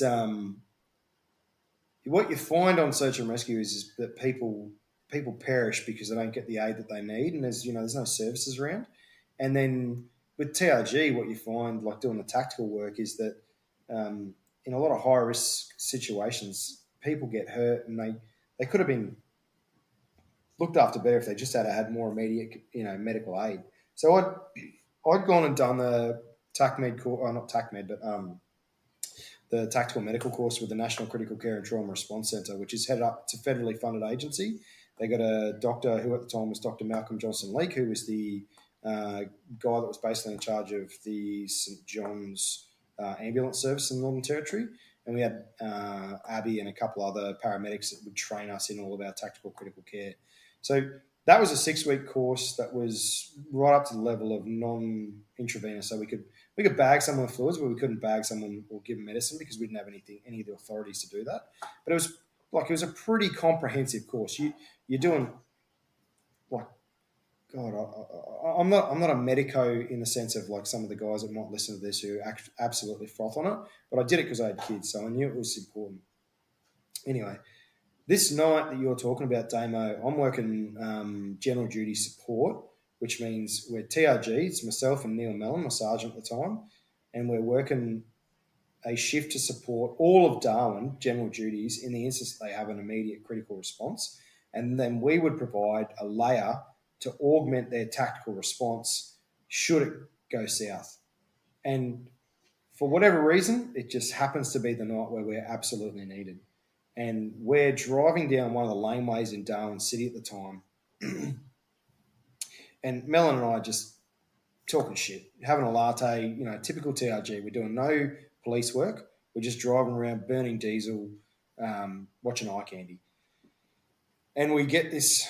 We hear this radio call for a backup any unit, but it's a police backup any unit at a violent domestic that's breaking out at Longwood Avenue in Leanya. We're in Darwin City. To get to Leanya is 15 to 20 minutes any day of the week. I was a driver, blue and red's on, bongo van, so VW caddy van. I got there in 7 minutes from Darwin City. We pull up and first thing is planned response, right? You go into an unplanned scenario, you have to have a planned response for a use of force option. We knew there were police officers on the ground, but we had to have our own capability to decide on what we were going to do. I was the medic. I was also the junior officer. Neil Mellon at that point had like 15 years in TRG. He's well and truly my senior. He was involved in the shooting with Rodney Ansell where he had killed Glenn Hewitson. So, I had someone super experienced in critical incidents. Now, he wasn't there when Rodney Ansell was killed, but he had been a part of that whole scenario. So he was very experienced at the time. Our response to this is I'll be the contact and he'll be the cover for, contact and cover officer, which is just general policing capabilities. There's two of us. We're not wearing full kit. We're just wearing general duties uniforms. We roll in, and as we get there, Mellon gets out. He's passenger, I'm driver. I pull up alongside this 6-foot chain mesh wire fence. It's got golden canes along the front. So I don't get clear obs, but I can see in front of me as the driver there's 3 cops on the driveway. There's 2 general duties, one being Wade, who was mentioned before, another young fella, and then there's a dog handler, Chris, and Alo being the canine. The 2 GDs guys got their tasers out, and I can see on the driveway on that 6-foot chain mesh wire fence, it's a double fence or double gate, so 2 swinging arms. One is cracked at 45 and the other one is closed with the pin dropped. In that 45 gap opening is the brother of who is the soon-to-be offender. The offender is on the driveway. Behind the offender is 2 motor vehicles parked, facing nose in, and to the right of the motor vehicles, it's a covered carport, is a similar house to the one I described before. So centre fed off that carport, it's got a long hallway and it's got living areas down the back side, and at the end is like the laundry and the kitchen. On the front is a semi-elevated by about 2 to 3 foot balcony with a 2-foot little wooden fence around it and a little bit of an alfresco area. On the balcony, there's 2 double glass doors, like the pane glass doors. And I'm sort of taking all this in as I walk up. As I'm walking closer to these 3 cops on the driveway, I see another cop come up to me, Grievous. He's the sergeant. He walks up and he says, "Hey, can you sort this out? Hosko." Some words to that effect, right? Like I'm anecdotally paraphrasing what he says, but sort it out. I'm like, yeah, no wuckers. Neil and I have this planned response. I see what's going down. Here's the brother. He's facing the soon-to-be offender. The offender is pacing no more than 2 feet away from him, back and forwards, and he's holding 2 knives, 2 edged weapons, 30-centimetre kitchen knives. He's doing the 1,000-yard stare at the cops. Pre-attack indicators are going off. If you're a Connie and you know what pre-attack indicators are, 1,000-yard stare, clenched fist, fucking flexing shoulders, showing the fight or flight response. He's just flaring up every time he gets spoken to. The brother's trying to get him to calm down, and apparently this has been going on for a while. I get informed it had already been sprayed and it hadn't had any effect. So I'm like, okay, use of force continuum. Empty hands doesn't work. Presence isn't working. Pepper spray doesn't work. Batten's not an option. It's less than lethal or lethal because he's got an edged weapon that's less than 6 foot between him and a police officer. He's got a victim, potentially his brother, between him and the police, who has to be removed from the situation for the protection of his own safety. So I walk up behind him and I take my left arm and I put it around the brother's chest and I grab a hold of his shirt. At the same time, my right hand goes underneath my side, draws my taser in a cross draw, and I fling him out of the way as I pull the taser up, present the taser into the brother's chest, and crack the round immediately without taking time to worry about laser sight in the picture, because it's a very, very narrow window for me to get a taser round off and not get stabbed. So I crack this round as fast as I can. Old mate gets the first barb in, but I've got it slightly canted at 45 because of the angle and what's been going on with the brother. So the bottom barb misses, I assume. I noticed this, and having been through this scenario before where I've tasered someone and not had any success, I just repeated the exact same behaviour as last time. So I just take I did. So I realised that he's not taken with the barb, so I don't taser myself in the hand straight away. Well, that's good of I'm him, like, mate. oh, yeah, clever lad, right? Clever lad. Yeah, you learn. Instead, I realise that there's now less than 6 feet. This guy's armed with 2 edged weapons. He's recognised and he's looking me in the eyes. About a half a second of a pause moment here where he realises he can stab me if I don't do anything. So I, at the same time, throw the taser down and draw my Glock at the exact same time. So I wrap my fingers around that polymer handle, I crack that out, do the exact draw that we're taught. So, grip, clear, advance, smack, look, bring it up, form a sight picture, and call him to surrender, right? Like, please drop the weapons. As soon as I do that, he's like, oh, fuck, I'm going to get shot. So he runs inside the house. The way I see it is I know he's going to go to escape custody, right? He does not want to be caught. It's obvious to me right now he's trying to escape custody. So I run down the front of the house to what is the alternate entry exit, which is the back door. And as I get there, he cracks the door and pokes his head out. And he sees me with my Glock still in hand, and he's like, fuck that, I don't want to play. He runs back inside, and I hear the door latch go. So click, he's locked it. He runs through the house. I'm like, okay. Sorry, before this happens, as I'm going down, I see the GD's boys that would be behind me come in over my left shoulder. And as they come in, they try to go to that door that he's run inside of, which is that centre-fed door next to the cars. As they've gone in towards there, Bondi and Wade, they cop a knife come flying out the door at them. So I see the knife come flying. So I'm like, right, he's definitely trying to kill police. He's showing an intent to cause serious harm to police. So he throws the knife, shuts the door, that front door, slams it. Then he meets me at the back door, shuts and slams that back door, locks it. I'm like, right, we've got to get out of here. Right now in my mind, I'm thinking of the conception coronial. So the conception coronial happened at a house that I actually lived next door to as a kid, where two police officers in Nightcliff went into a Filipino house, a house with Filipino occupants, and the husband was threatening death by suicide by police. And as they entered in the domestic scenario that it was a domestic violence scenario, the chain mesh wire fence had locked behind them with a spring latch, and they had been forced to shoot this guy. And the coronial found, if they hadn't have been in the scenario, they wouldn't have had to kill him. So I'm thinking conception coronial. Yeah, I'll run back to that. Sorry, I'll just give that some context. So Conception was his surname. So the person who died was Conception. Yeah. So that was we were trained a lot on that. So yeah, sorry, mate, keep going. Yeah, so I'm thinking of this scenario as this is all unfolding, which is pretty crazy because there's a lot going on, but these things are running through my head. I get back to that corner where I saw the boys get the knife thrown at them, and I stop and I see the boys are going on the black side, and I see Chris and Alo, the K9, standing just off to my left at the back of the second vehicle, furthest away from the door of the house, and I can sense that we need to get out of there, and I'm about to start calling out to the boys. I've still got my Glock out. I don't know where my taser is because I threw it on the ground.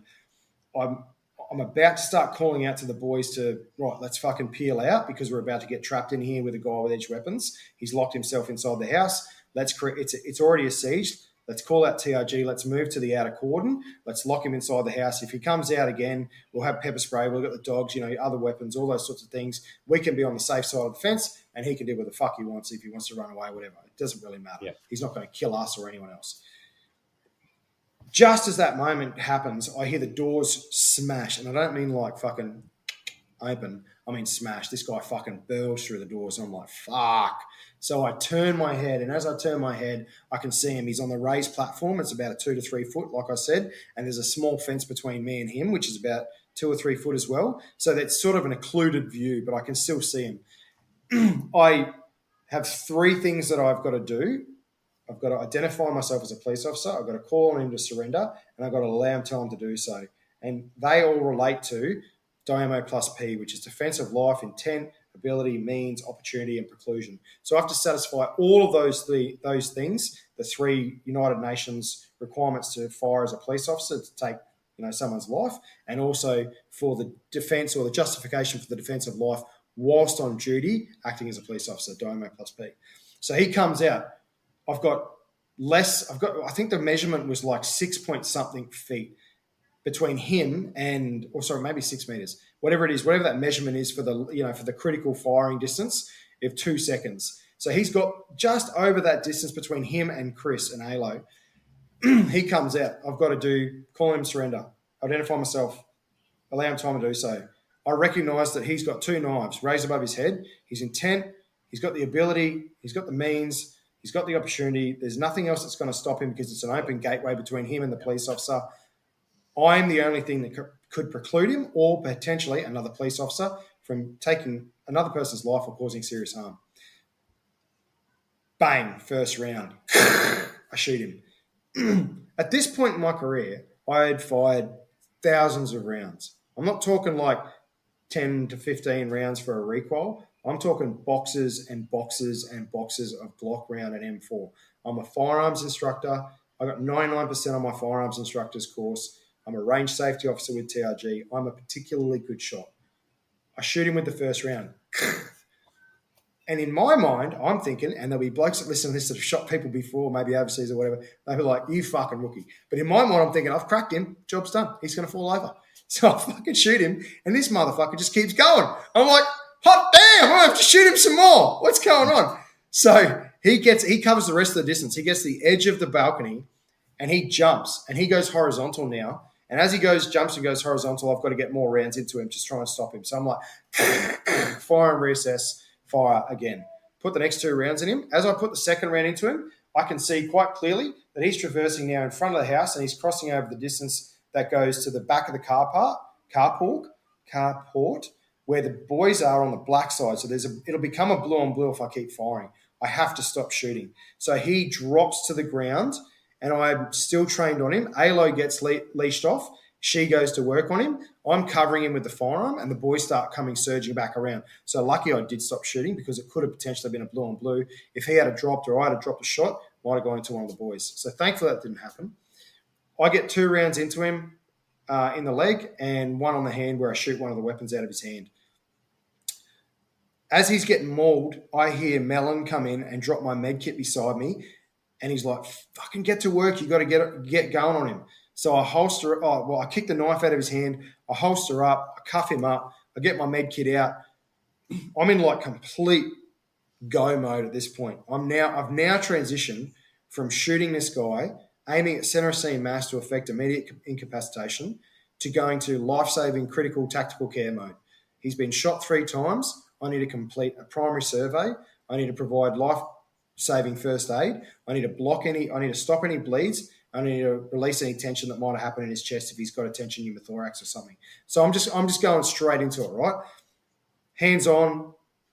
Primary survey includes cleaning him, like checking him completely. So shears out, pants off, shirts off. This dude's butt naked. He's cuffed up, trussed up on the balcony, on the road, on the footpath, whatever it is. Alo's been called off him. He's not getting bitten anymore. He's just being given care. I go over. He's got a puncture and entry wound on the hip. So I plug that with some gauze, and then I get a tourniquet because I'm like, I don't know what's going on inside him. I can't see inside him, but he's certainly starting to swell and bloat.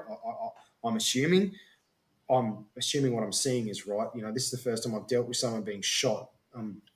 I've done a lot of medical on search and rescue. I've done medical on traffic and trauma, but I've never dealt with a gunshot injury.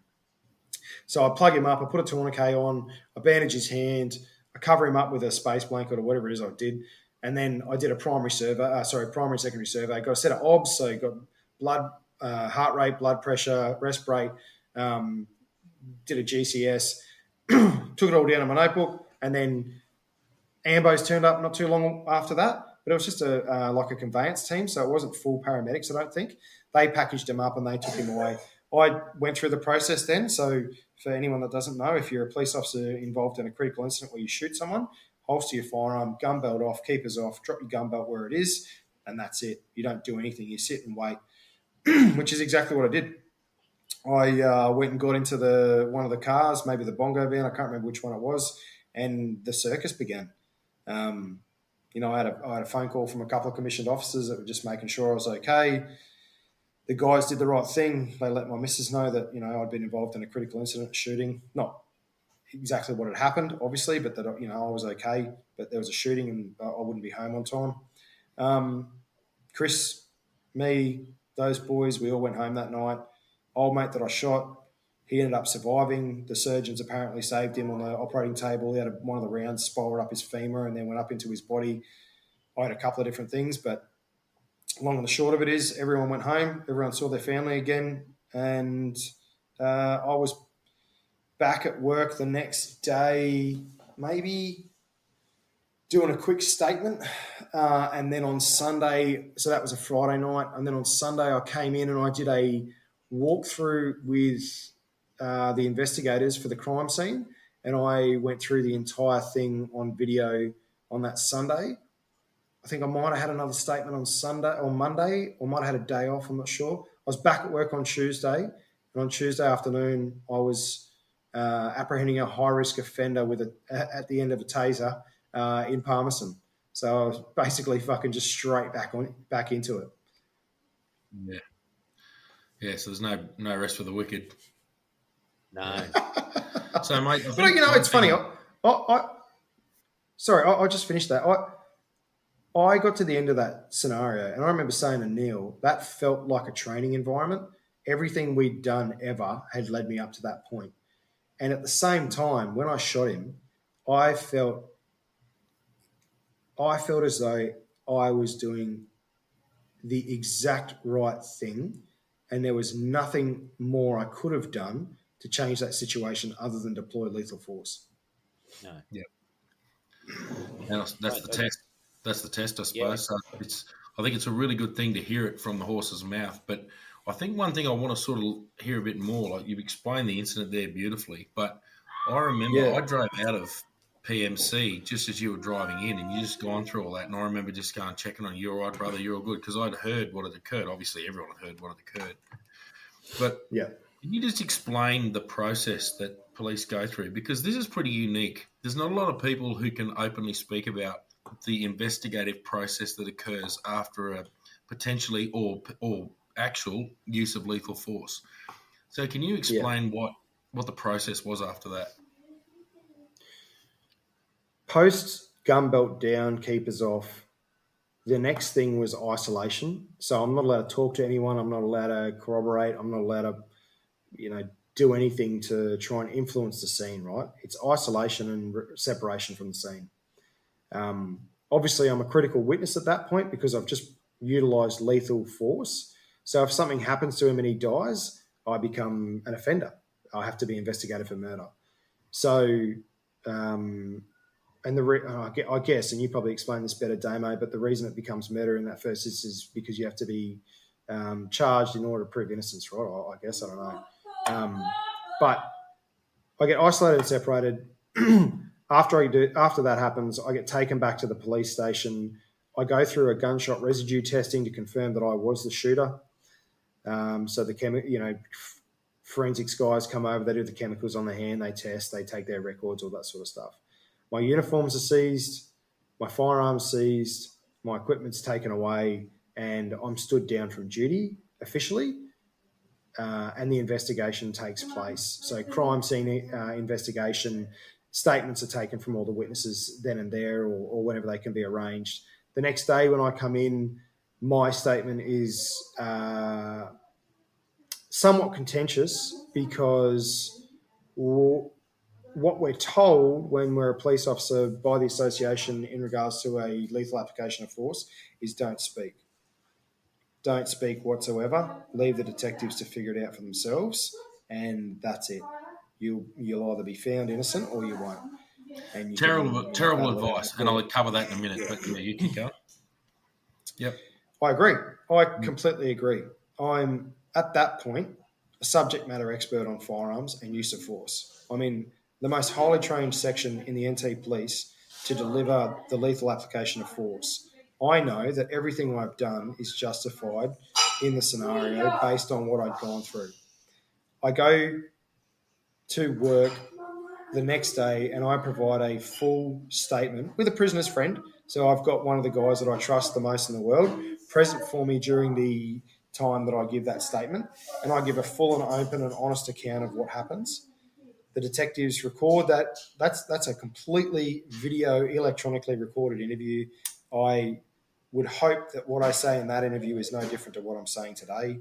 I would expect that it's the same. The beautiful thing about the truth is that you can always look back on the truth and it will be the guiding light to set you free.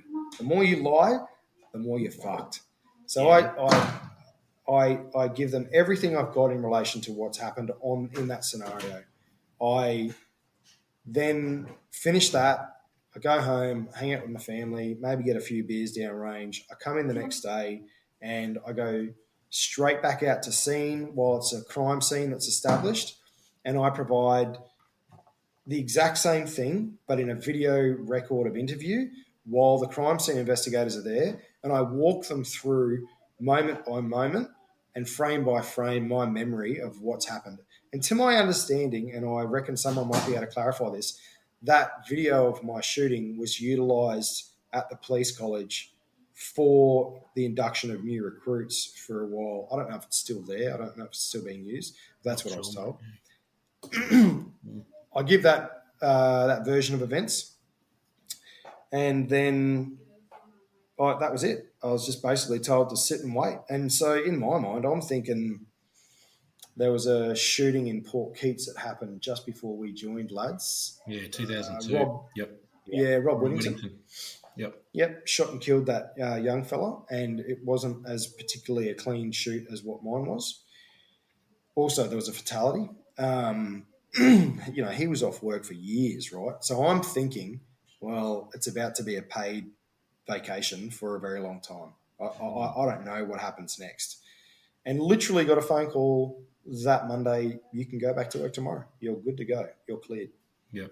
Done. And that was it. That was literally it for me.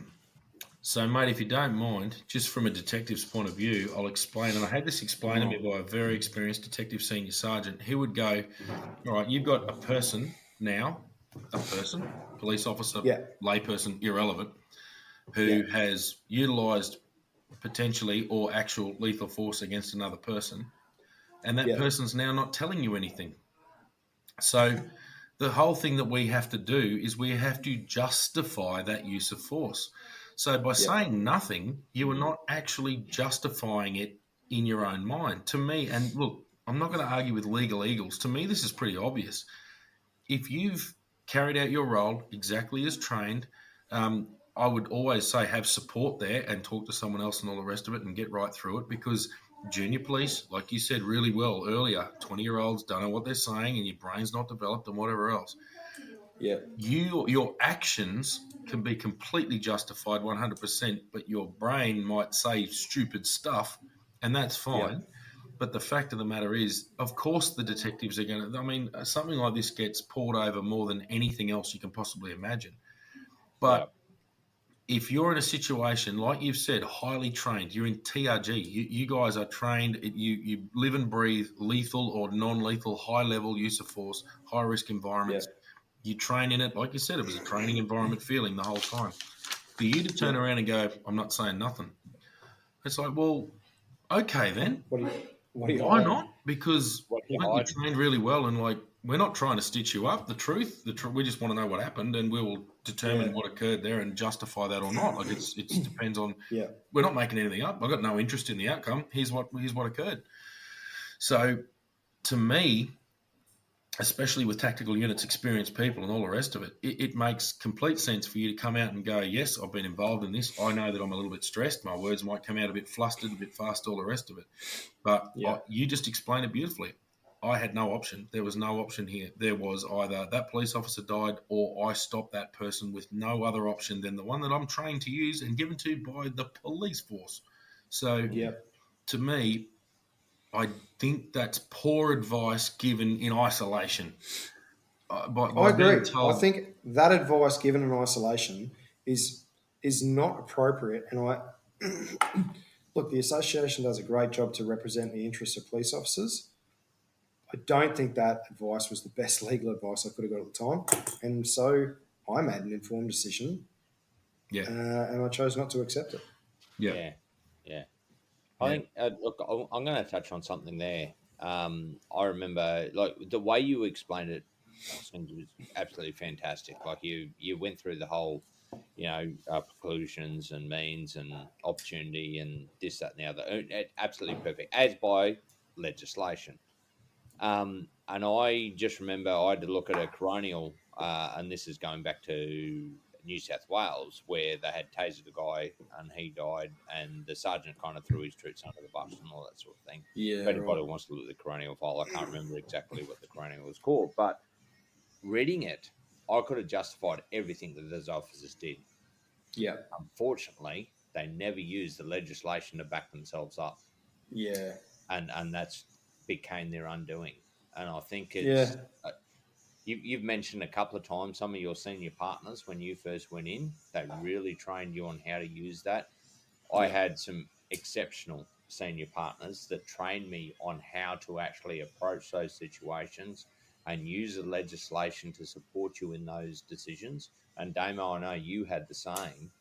Yeah. And this is what I think it's dangerous in these days because, the experience that us three have got, I don't think there's that much in the NT police at the moment, as in, when you talk about numbers of people actually getting, we were talking to a sergeant that was in Catherine, and her most senior person was 3 months out of the college. Wow. Yep. So, that's dangerous. 3 months. We had that. The most senior person, 3 months. The most senior person on the road was 3 months out of the college. So that to me is just dangerous. It's just dangerous. There's no depth. You've got no depth of knowledge at that level of junior service. You just can't possibly deal with what can pop up. You know, I tell those stories before, and I mean, it would have been the same for you lads in Alice Springs when you cracked off, right? Like, yeah, we're all junior and we're having a crack, but there was always someone a little bit senior that could have pulled you in the line. Like, we had a couple of good sergeants and a couple of good senior. Mate, I remember there was one copper there. He's probably still in, so I won't say his name, but mate, he grabbed one of the junior dudes and collared, like I'm fucking talking, collared him. So one of the boys stepped out of line, did the wrong thing, and this copper, like out the back in the muster area outside, literally throat choked this fucking junior probie. And he's like, "You fucking do that again, you are bashed. You are like legitimately bashed." And that grounds you as a copper like you wouldn't believe. Like, I mean, yeah, talk about the fucking workplace bullying and all that sort of shit. Fuck off. Like, you're in violence, and you need to know, you know, your decisions have consequences that can affect the livelihoods and whether or not, you know, other families have their father or mother come home to them at night. So, like, that's what a good senior partner should do. Maybe not throat choke everyone, but, you know, when it's deserved. Might be a short-lived sergeantship, but that's all right. Yeah. Yeah. But no, you're exactly right. Yeah, there's nothing like that. It's almost like a big brother pulling your little brother into line. It comes from a place of love. Yeah, I see it the same way. Yeah. I see it the same way.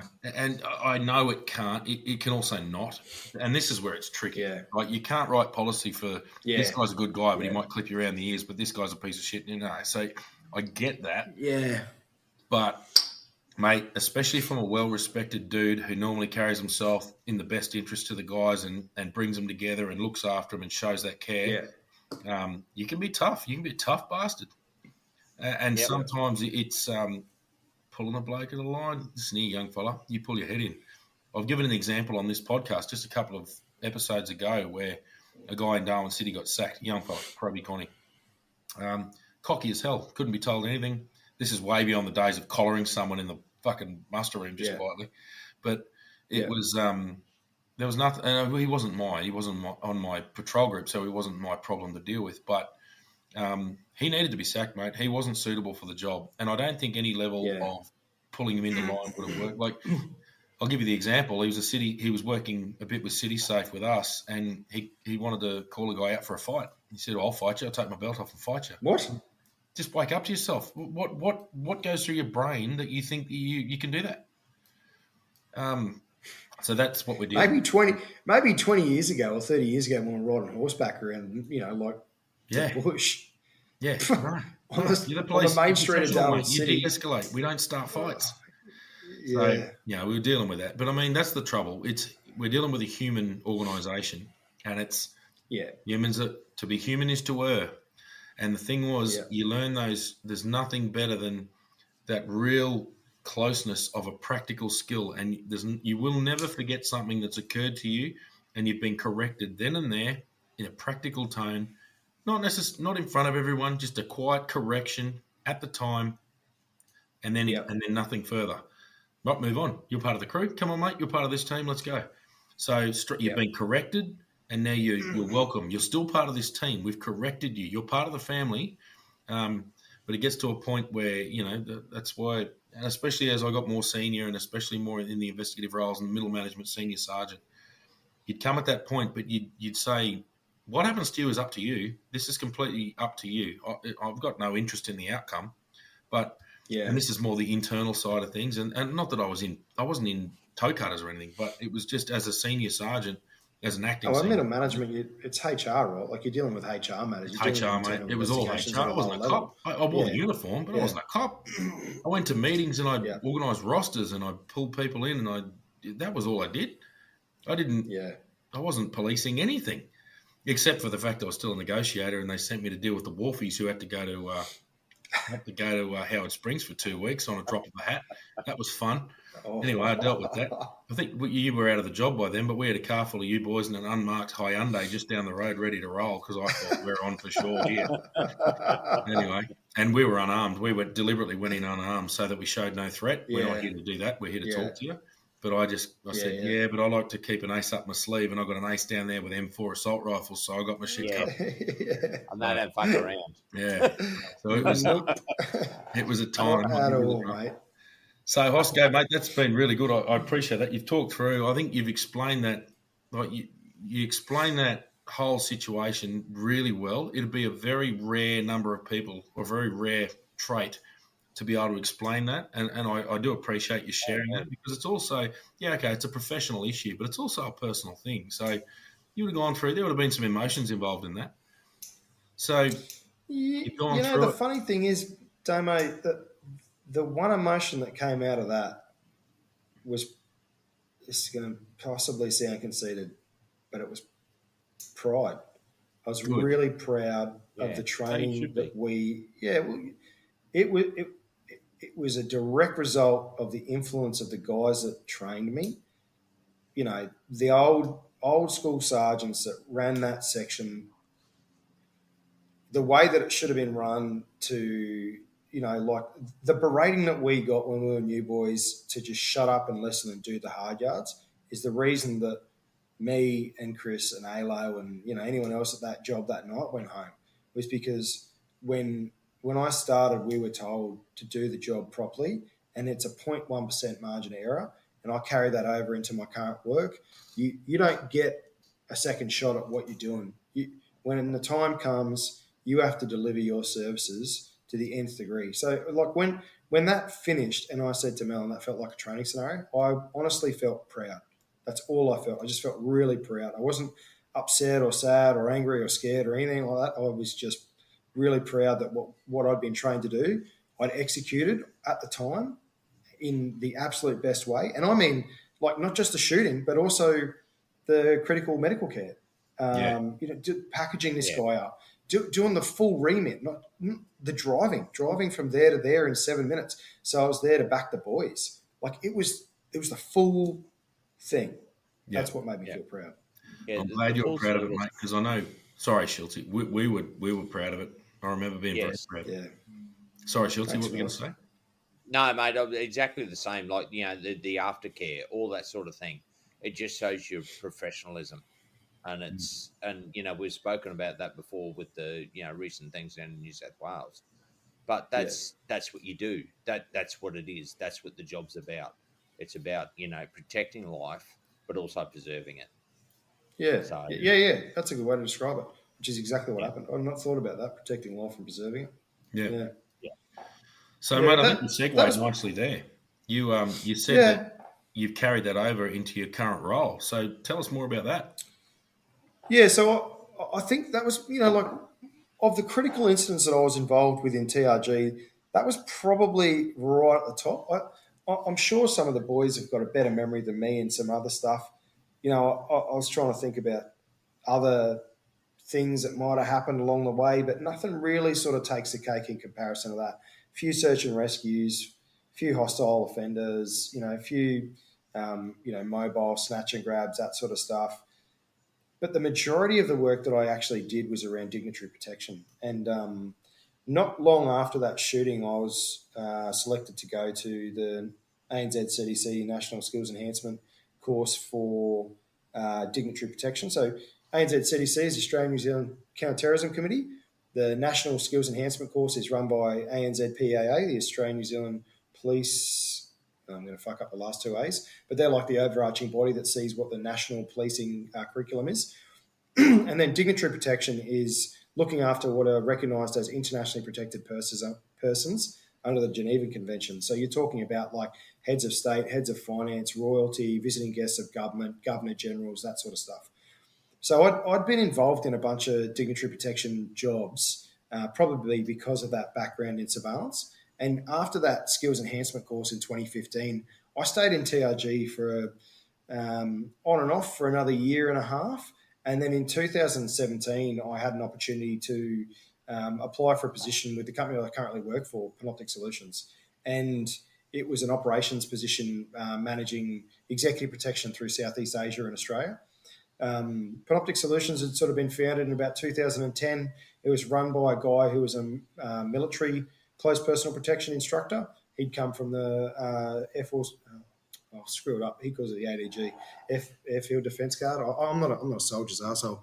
I don't know the military by any means, as attested to by being a bush ninja. Troy Clayton's his name, and he founded Panoptic Solutions in 2010. We currently have a client net worth roster of anywhere from $400 billion up in the top clients that we look after. So primarily contingent contracts, so clients coming over to the Asia Pacific region or Australia, and we're providing them executive protection whilst they're in our geographical lane, sort of from Japan through to the Antarctic, anywhere along the coastline of Asia and sort of the Pacific Islands. And the majority of the work that we do is around the same standards, because Troy comes from that military close personal protection background, and I have the DIG Pro stuff from the ANZCC stuff. The majority of our operations are discrete, low-level, very, very high capability executive protection services with a blend of medical. And it's because he's got a paramedicine degree. We've got a former doctor. We've got a doctor who was formerly serving with the Australian Defence Force and deployed with the Special Forces, Dr. Kieran McCarthy. We have this really, really high-level capability to provide medical aid as well as the top-tier executive protection services that are needed. Yeah, nice. No, it's a beautiful segue, and I think one thing we talk about a fair bit as well is transition out of police force. I know we've spoken, Schultz and I have spoken about how there's definitely a transition period. How did you find that? How did you find transitioning from serving police in the unit or in the organisation to all of a sudden you're out on your own? It's fucking hard, gents. I think, anyone that does it, that breaks free of the golden handcuffs and the life that they're living with purpose, clarity, function and power behind them, and manages to set themselves on a new direction away from the police is doing something really impressive. And I'm happy to talk to anyone. I'm a massive pest on LinkedIn, and I'm happy to talk to anyone that's looking to leave the blue line and wants to make a life for themselves outside of law enforcement. I'll talk to anyone about anything to do with what I've gone through and what might help them go through what they're going through. Personally, I had periods of absolute frustration at not being in the job because I fucking loved TRG. But I left TRG for my family so we could get to Queensland. I left the police so we could get over to Queensland. So I struggled with the drop in action, the sense of purpose, the lack of authority, in the sense of being able to carry out your duties every day with, clearly defined requirements, right? I loved that. I loved the intensity of it. But then I also moved into an organisation where I'm surrounded by veterans, law enforcement and military. We share a fraternity, and I found a place that I could utilise the unique skill set that I have to provide a very, very positive service to the private enterprise world, which is pretty rare, I think, when you look at leaving the police. How do you take those skills and transfer them into a civilian setting where you don't know what you don't know in the civilian world when you're coming from the police? If you've been a kid like us, where you join, except Schultz at 40, where you join as a kid and you don't know anything else, right? Cheap shots aside, it's hard, right? It's really hard, and I think that's why it's really important for us to talk to each other when we are looking at getting out. I'm going to give you a bit of a shout out there because I did listen to you. You got a podcast called Wheels Up. And it's really good. I listened to it, and it was funny when I was first listening. I'm going, you're giving advice, and it's really, really good advice because I'm going, yeah, fucking mate, everybody fucking knows that. But then I thought, well, no, not everybody knows that. I know that because I know exactly what you're fucking talking about. But everybody else, the general public, are actually ignorant to the fact of what you do when you're traveling and all that sort of thing. Yeah. So can you just touch on a bit of that for me? Well, I think how far do you want me to go, Schultze? Yeah. Where do you want me to dig in with the advice? Well, I'd love to say it on my own voice. It's about the skills that you learnt that were transferable for people, whether you're traveling overseas, whether you're, whatever you're doing, there's a lot of stuff that we look at that the general population doesn't, but it's important. If you're going in a corporate world and you're moving around, and you need to be aware of this sort of stuff. I suppose some of the scams and this, that, and the other.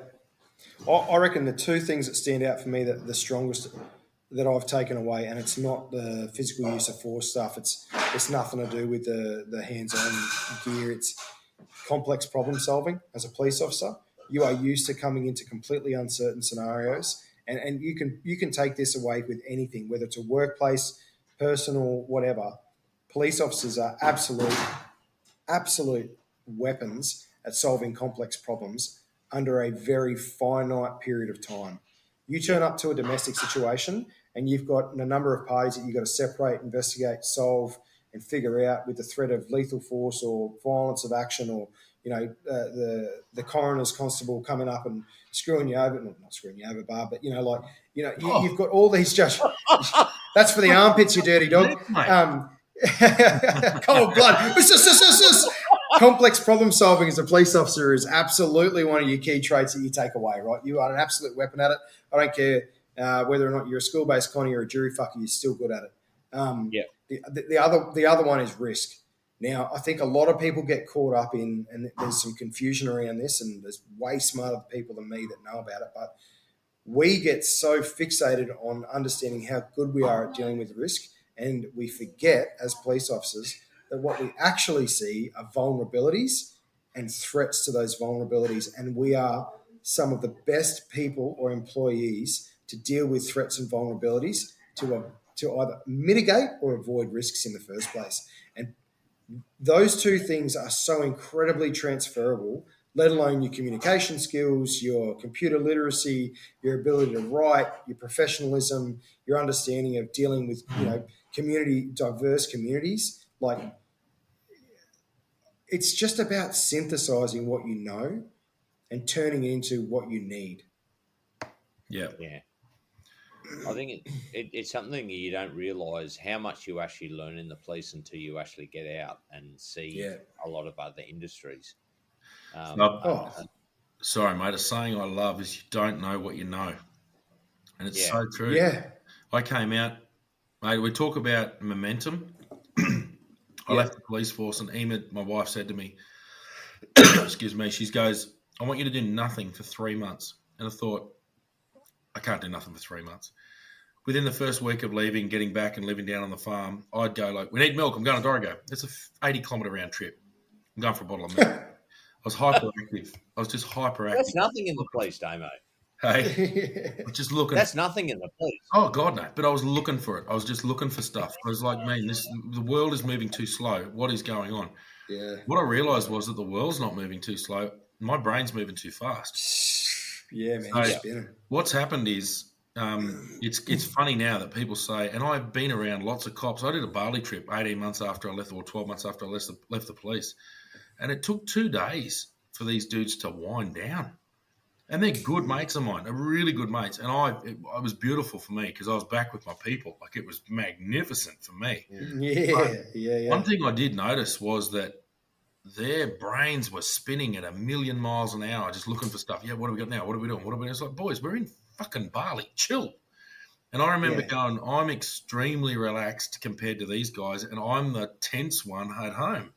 So it's like I realized that the momentum, if you spin a 2-ton wheel, it takes a minute for it to stop, So all of a sudden that wheel spins down and winds down. And I'm at a point now where I'm still training and I can still activate if I need to, but there's no need for me to activate like that. We all talk about, and everyone's heard about the old thing where you need to sit with your back to the wall and you need to be looking at the front door. Mate, I lived that for so long. I could never. I was so uncomfortable sitting with my back to the door. I just couldn't do it. Like, there's no way. And I know that every cop in the world saying, well, no shit. But civilians don't, or people who haven't been involved in that situation, very highly intelligent people, they haven't got that knowledge. They haven't got that experience, and they don't know what we're talking about. Well, I can now, I challenge myself now. I sit in a coffee shop and I deliberately sometimes sit with my back to the door when I know I would have checked the street first. But Do you know one what? thing will. Sorry, Damo. Just while you're on that, I'm gonna cut in there. Like recently, I went to South Bank, and my partner Miriam, she's with me. She understands me probably pretty well because I'm pretty mental. And anyway, I saw something, and it was something that triggered me. And she was, we were walking through the crowd, and she goes, "You all right?" And I said, "No, I'm not really." But it was funny. We had to sit down, and she kind of looks at me, and I said, "I'm sitting over there." She goes, "Yeah, you're going to have your back to the wall." And it was just, I mean, this is 7 years after, Yeah. but it was just something that triggered you, and you just put it on unease. But I do exactly the same what you're saying. I try and put myself in positions where I do have my back because I want to be accepted in the society Yeah. to to do that sort of stuff. Yeah, but but- every now and again, No. something will trigger you, Mate. and you can't. Knowing my luck, it'd be the day that a terrorist attack happens that I got me back to the fucking wall. Oh shit! Now's the time for it. I'll tell you what, it's Oh, fucking yeah. getting hectic out there. It's getting hectic. So Business I has think never the looked so beautiful good. I'll thing tell is you. everyone we talk to, Hosko, there's this incredible similarity, and it doesn't matter the jurisdiction, and it doesn't matter the emergency service or the fact that they're military or whatever. There's so many similarities, and that's what I think is good for us. And we've got our community that they'll listen and they'll understand. I think what we try to do is, mate, just read the title of the podcast. Mate, there is nothing. Look at our faces, mate. There is nothing special about us. Yeah. So, You got the old bloke and the fucking slightly younger bloke. Slightly younger, better looking, So, the stud. I said it to Hosko earlier when we were having a little preamble. I said that at the moment I'm training. I did first aid today, firefighting last week, doing a few other things this week, and I said that there was a couple of 17-year-olds in the room, a couple of young fellas, and anyway, one of the boys goes, "Oh, so what? If you were in the coppers for all that time, like how old are you now?" And I said, "Oh, I'm 43, mate." And he goes, "Oh man, my old man's only 40. You look way younger than him." It's like, yeah. I'm pretty happy with that. You're winning, Jay, mate. You're winning. I loved it. I pulled it off. I think I pulled off 38 in his head. I don't know. It's still old people to him. So, no. But Hosko, I think, mate, what else you awesome. got, mate? Anything you want to say? No, he's just sitting there thinking about all of them, mate. Yeah. Oh man, you want to talk stories? This is what getting on the piss with cops is all about, right? It's just fucking telling bad war stories. I could go for that's the problem, right? Where do you draw the line? You could just keep going for hours and hours. Yeah, we definitely could. When we're recording and we're putting it out, we probably don't want to go too much past 2 hours because we'll lose our audience. But apart from that, I think the beauty of this is it's a demonstration of what we talk about in choir practice. We've got 3 blokes. When was the last time I saw you, Hosko? It'd be well over 10 years. Well, we'd be getting close to 10 years. Maybe not 10, maybe 8. No, your memory's fucked because I saw you at the quarantine centre. Oh, very brief. Seeing sergeanting. Yeah, shortly, very shortly. So a very brief encounter. But you were fucking busy. You were a busy man then. We had a bit going on.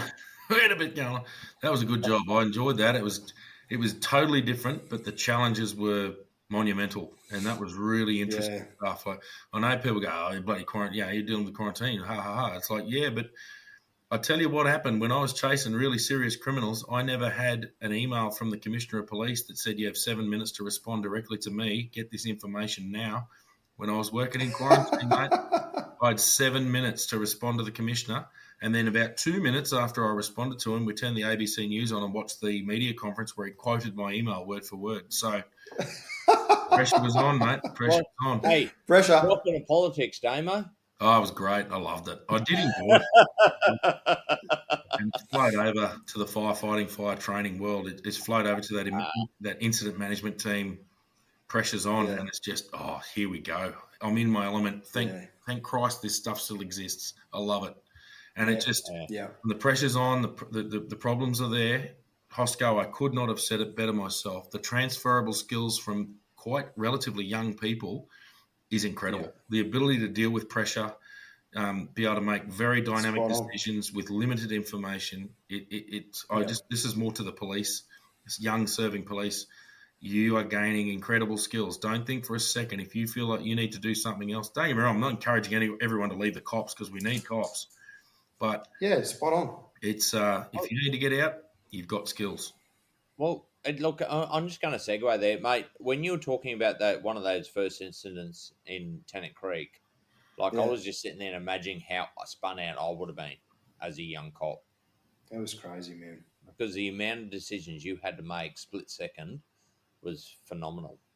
Mate, that's like, fuck, that's the crazy thing, right? I mean, I'm not telling stories that are the only stories from that town. Like Damo spoke about, and anyone that's been in any of those remote locations where you've got that level of chaos, my stories are just mine.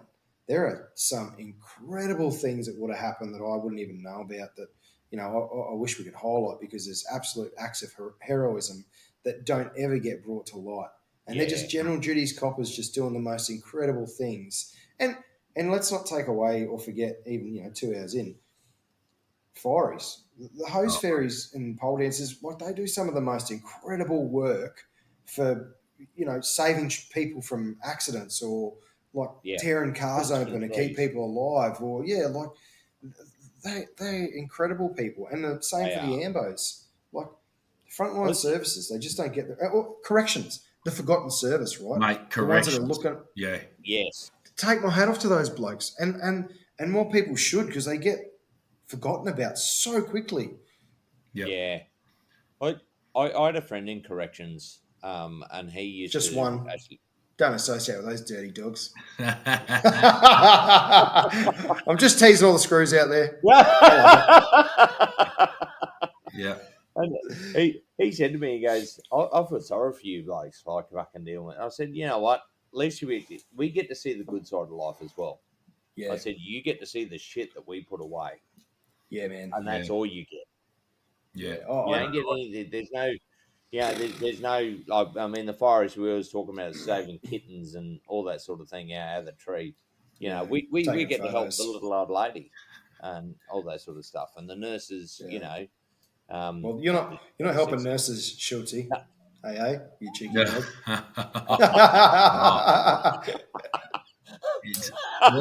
What I love is, and it's funny, mate, because it's Tennant Creek. So obviously Tennant Creek, very small town, but full suite of services in Tennant Creek. And the number of parties at the police club there where the police were the minority. It was nurses, doctors, teachers, fireys, ambos, and a couple of cops.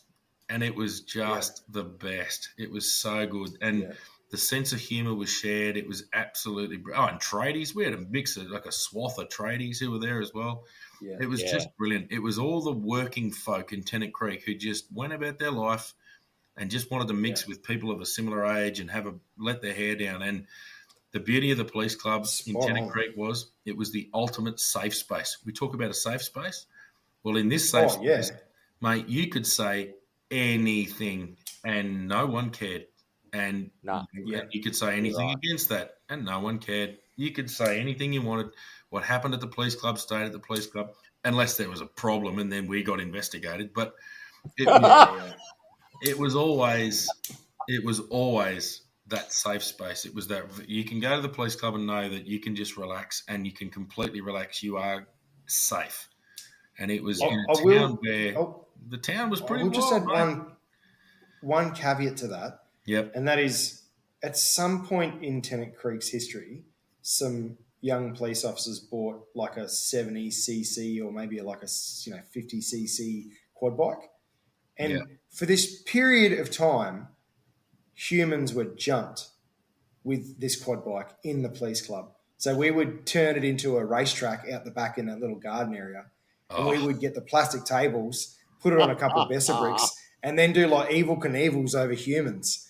So that was a little bit unsafe, maybe, because we could have killed someone. But it was fun. I mean emotionally safe. Emotionally safe. Emotionally safe. Yeah. Not physically safe. No, good. I'm glad we clarified that one point. Mate, how did I miss out on that party? Tennant Creek was my party town, and I missed out on that.